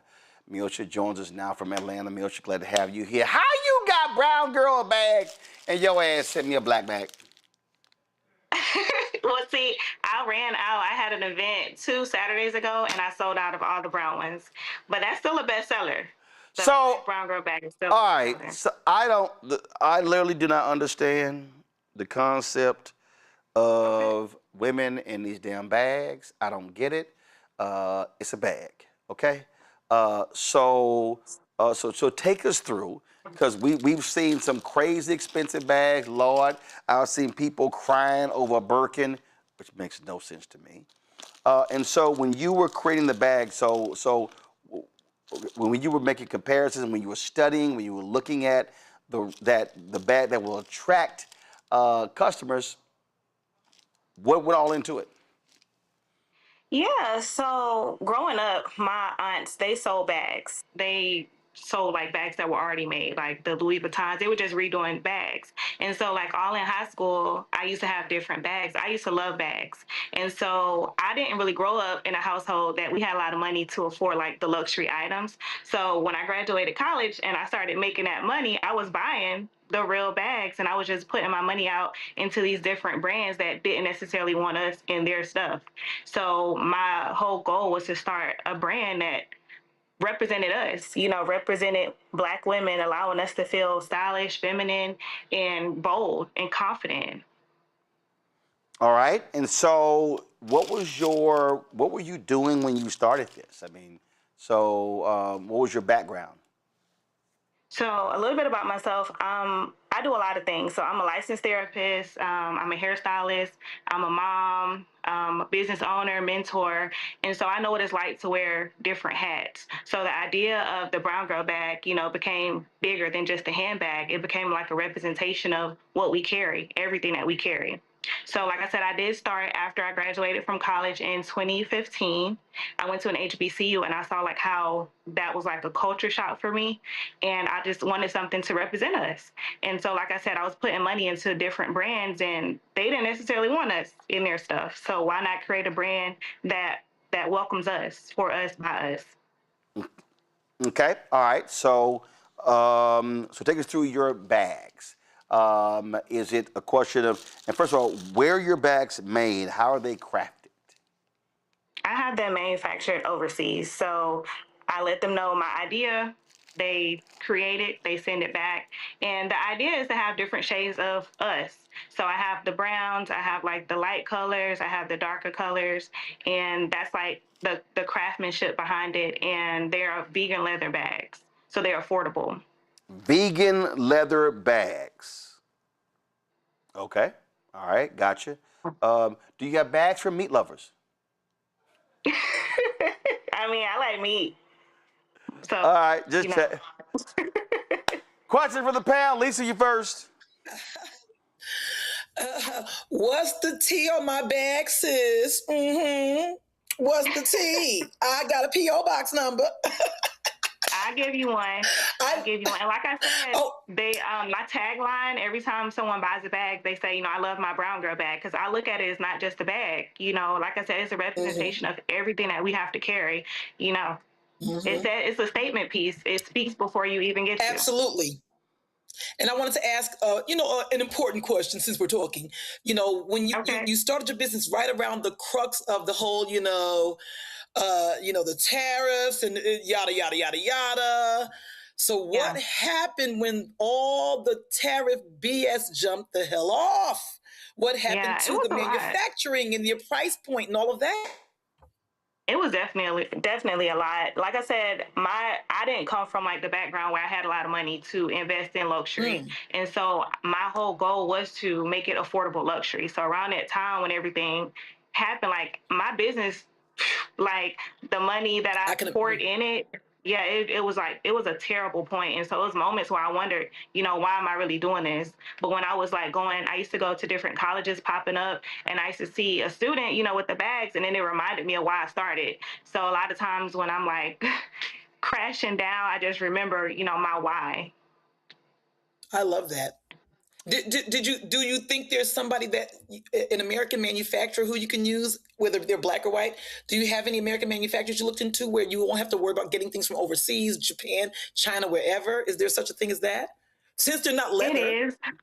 It is, but a lot of them, the price point is higher than what it is overseas.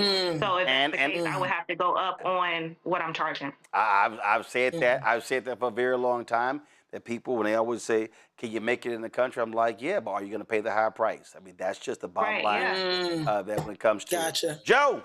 Yeah. Congratulations on what it is that you're doing. A couple questions: are there different sizes? And talk about the different purposes too. Could I use dumb question? Could I use this bag at the supermarket? Could I use it as a carry-on? I imagine that I could on the plane, things like that. Tell me about the uses that you contemplate for the bags. Yeah, well, see, for me, I love that you can dress it up, you can dress it down, you can take it to brunch. It just depends on, what you're comfortable with. A lot of people don't want to carry a really big bag if they're like going to like an elegant dinner, but I do have a smaller version. It's not necessarily crafted big, like boxy. I have like a smaller, like shoulder bag. So, you can take it to work, travel, you can really just make it your own. Because like I said, I want it to be a representation of everything that we are. My goal is to definitely branch out and get different sizes and different colors. But like I said, when everything started with the tariffs, it kind of put me back 10 steps. So I'm trying to build back up. Mustafa. Congratulations on all the success so far. I'm curious, what does 2027 look like for you and your business? That's a great question.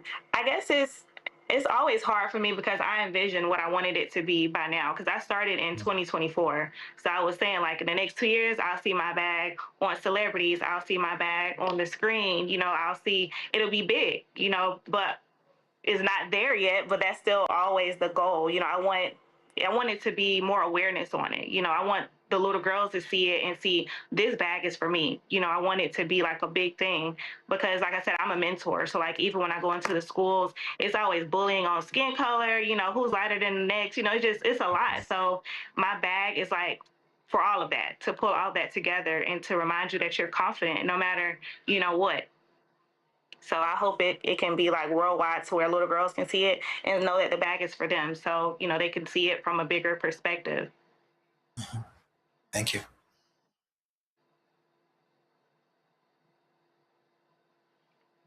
Folks, so if y'all want to check out Miosha's bags, do me a favor, go to shopblackstarnetwork.com. Shopblackstarnetwork.com to check out her bags. You got all the bags there on the website. And so if you go to shopblackstarnetwork.com, you can check them out. And you can, of course, support Brown Girl bags. That's right. Even though I got a black one right here. Brown Girl bag. And so y'all can check it all out by going to shopblackstarnetwork.com. Shopblackstarnetwork.com. Miosha, we appreciate it. Thanks a lot. No problem. Thanks for having me. All right. Give me 1 second, folks. We have been covering, looking at what's happening in the Florida races. And I'm checking something right now. And I don't see this here. So we told you that initially we said numbers were coming in at 8 o'clock. Yo, I just made a phone call and they said AP called it. I have not seen. Do me a favor, Keenan, Carol, I need you to check the AP wire to see if they've actually called this race in Florida. Yo, if they call this race in Florida, shockwaves are going to be sent.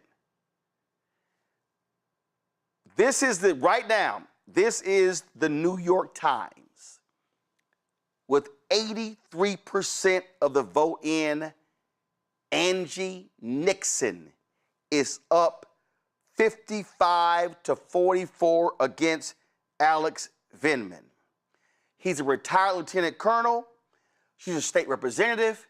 Y'all, he had endorsements. He had millions of dollars.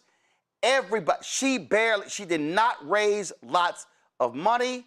It was Angie Nixon, of course, who was battling, fighting voter suppression, fighting Ron DeSantis.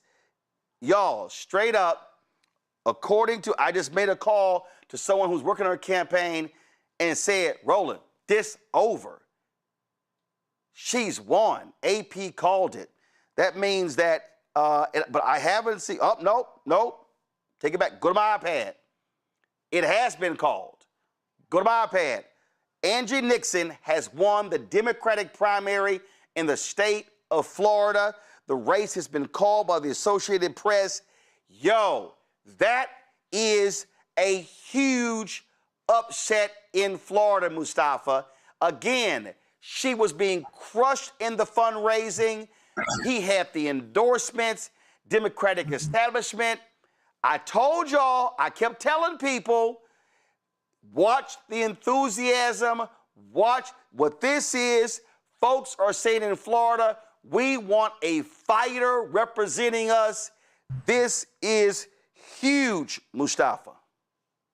So there's a new set of energy, right? If you look at many of the races across the country, even for the ones that are close, and maybe those who folks label as freedom fighters, as we the people, people have a different set of expectations right now, and she meets those expectations. See somebody who doesn't back down. See somebody who has a very well thought out plan. See someone who also understands how these levers of power work. And, she's bringing a new set of energy. And people want that. People are looking for somebody who's authentic, to be quite honest with you. Somebody who's not going to just, bend the knee. Somebody who's going to make sure that the things they care about in community are being honored and lifted up. And if you're not bringing that energy, then you're just the same old, same old. So in many instances across this country, you're going to see this play out time and time again because people, want something different and they're willing to show up, cast their vote for it, and we'll see how the general goes. Y'all, this is huge, Lisa.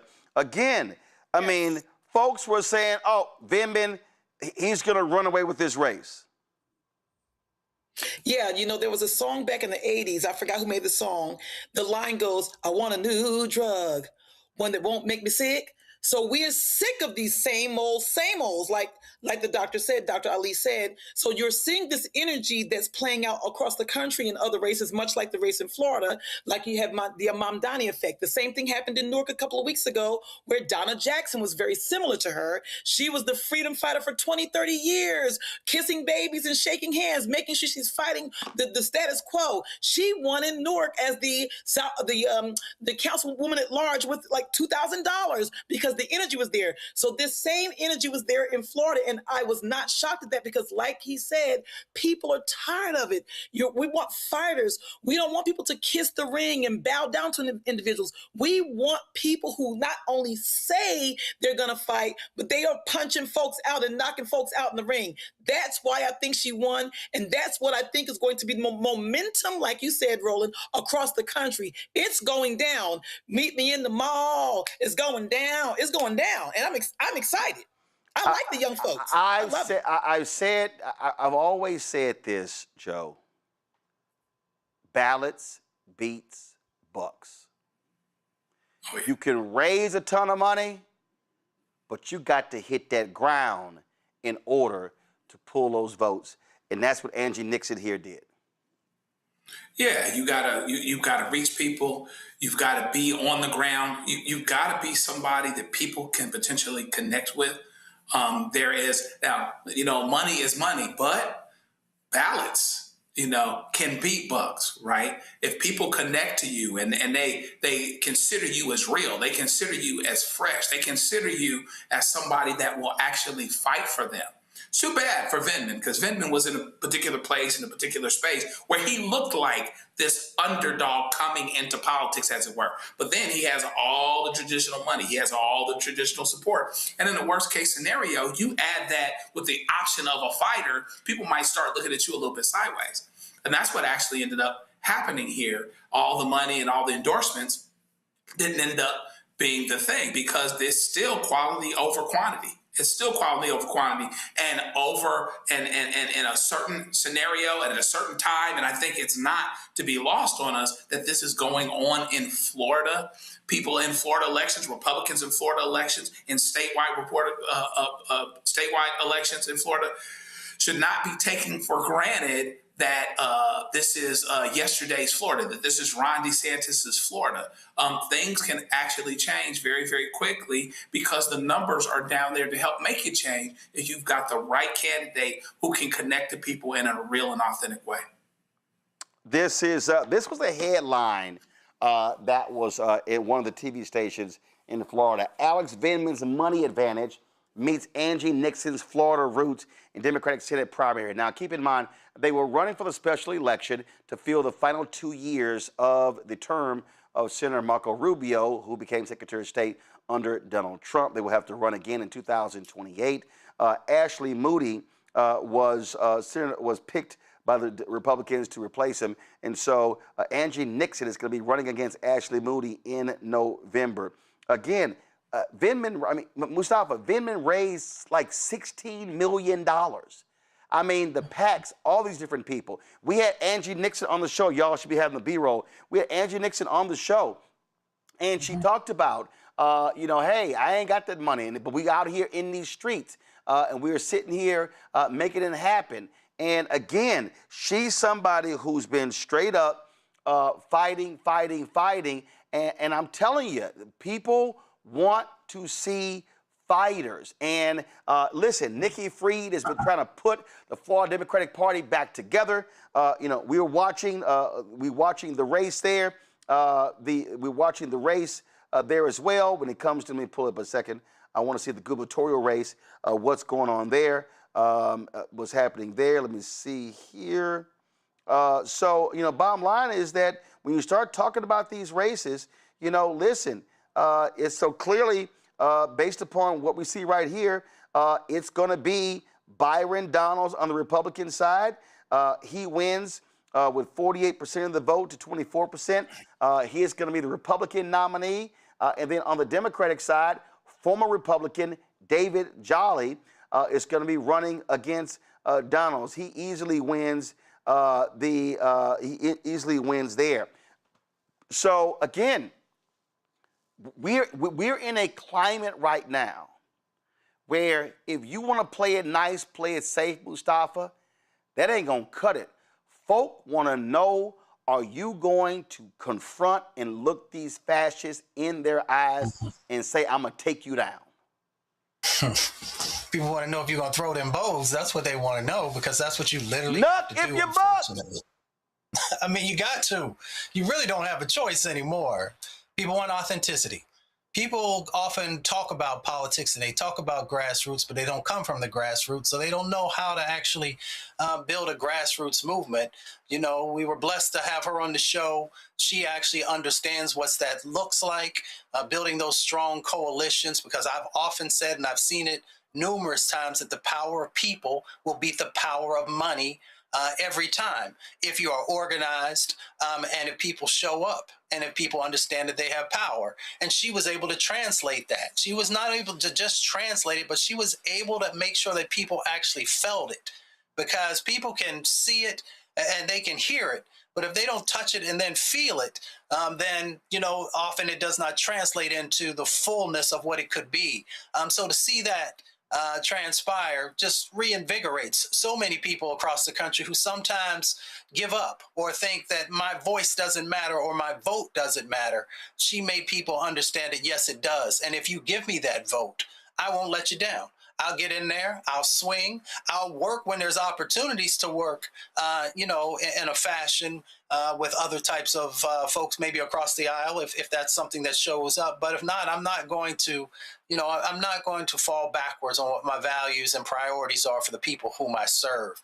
So that's good. The other one, you know, that's going to be an interesting race with Byron Donaldson and then Jolly on the other side of the equation, because it's going to be a very, very tight race. Florida could look very different in the next set of months.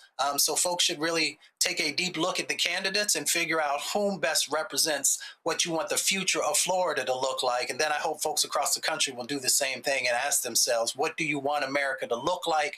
And how do you want America to play a more positive role in your life, in your community? Well, Lisa, bottom line is they've been talking about, again, when you look at Florida, Republicans have been doing well. But guess what? There are massive issues in Florida. People are selling their homes. They got insurance issues. I mean, Ron DeSantis has not been running the state well, and this could be.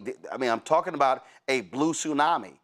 And again, we keep saying it's about boots on the ground. It's about investing in the ground. In those special elections, Republicans were winning some of those, but by very tight margins. When Nikki Fried has been on here numerous times saying, hey, National Democrats, put money in this state. We can turn this thing around. And so it's going to be really interesting with Jolly on the gubernatorial side, Nixon on the Senate side, in terms of how they can really, really drum up enthusiasm in the state. Yeah, I think this is a strike while the iron's hot moment in politics, especially around the country. And we mentioned last week, I think I forgot what the segment was, Roland, and I said, you know, I asked the guests, you know, what's your ground game like? You know, I'm always asking politicians, what's your ground game like? And, you know, if they don't have the answer, they don't have a ground game. Angie Dixon had a ground game, and it wasn't just about, you know, the usual kiss the babies, fry some chicken, and hand out flyers. She really meant to listen to the people to see what they wanted to do. And also, she's not afraid to fight, like we're all saying, because, you know, they talk about, you know, the usual thing, you know, when they go low, we go high. I love that. Cute, cute, cute, cute, cute. But no, when they go low, she goes to hell with them. She's not scared of them. She's not playing with them. She's not going into any direction other than what the people want. She looks at that as, you are my boss. I mean, she never said the words, but that's how she's moving. That's her attitude. And I am so glad that I'm seeing this potential tsunami, this potential blue tsunami. I'm so energized and excited because for a long time, Florida has been wilding out on people, going hard in the paint to make sure that they keep you down. And now we're at this moment where we're going to flip the script on y'all's asses, and y'all ain't gonna know where the blue went, as they say, where the blue went, where the red went, where the blue went. So I'm really interested, and I'm gonna be keeping up to see exactly how this is working. And once that momentum is set, you can't catch them now. I don't think they can be caught. It's going down. Not only that, how many times have y'all heard me say every vote matters? We had State Senator Chevron Jones on to yesterday. He is running against Kendrick Meek Jr., the son of former Congressman Kendrick Meek, also Oliver Gilbert, Miami-Dade Commissioner. Y'all, look how close this is. With 93% of the ballots cast, 93% of the ballot cast, Oliver Gilbert is up by about 1,200 votes. 1,200 votes, 18,766 to 17,510. Just a total of 54,000 votes cast in that election. That is to replace Congresswoman Frederica Wilson. And so that's a battle right there of Omega and Alpha. One of the few times Omega is winning over an Alpha. But that's what's happening right there. And so we'll see in terms of what the outstanding votes are. But looks like Oliver Gilbert, with up 2 points, could eke this victory out. And again, perfect example. We said all the time, every vote matters. Folks, that's it for us. We're going to have more coverage on tomorrow's show. Let me thank Mustafa, Lisa, and Joe for being here. I certainly appreciate it. Thank you so very much. Folks, if you want to, of course, support the work that we do, join our Bring the Funk fan club. It's critically important that you support what we do because we don't have millionaires and billionaires cutting us checks. We ain't got Fortune 500 companies cutting us checks. We do this for the people. We cover the stuff that matters. And so your support is critically important. For Cash App, use the Stripe QR code. You see it right here. That QR code is for credit cards as well. Checks and money order, make it payable to Roland Martin Unfiltered. P.O. Box 57196, Washington, D.C. 20037-0196. PayPal's R. Martin Unfiltered, Venmo RM Unfiltered, Zelle, Roland at RolandSMartin.com, Roland at RolandMartinUnfiltered.com. Download the Black Star Network app, Apple phone, Android phone, Apple TV, Android TV, Roku, Amazon Fire TV, Samsung Smart TV. Be sure to get our Roland Martin Unfiltered swag on Black Star Network swag by going to shop.blackstarnetwork.com. You see all of our great T-shirts with our American 250 shirts. I got our quotes on it, our Robert Patillo flamethrower shirt, and Don't Blame Me, I voted for the Black Woman shirt as well. Shop.blackstarnetwork.com. Every product that you see in our studio, these are all Black-owned companies. When you buy products from them, you are supporting this network. You're supporting them. And so go to shop.blackstarnetwork.com to peruse all of these products by going to our marketplace segment. Download the app, fan base. Follow me at Roland S. Martin. Folks, that's it. And also, shout out, of course, Jamel Hill sent me this. She sent me 2 shirts. One is black, one is white. I think I'm going to have the black one on tomorrow. Support Black journalists. And so, Jamel, I certainly appreciate it. Thanks a lot for this shirt. Folks, that's it. I'm going to see y'all tomorrow right here, Roland Martin Unfiltered on the Black Star Network.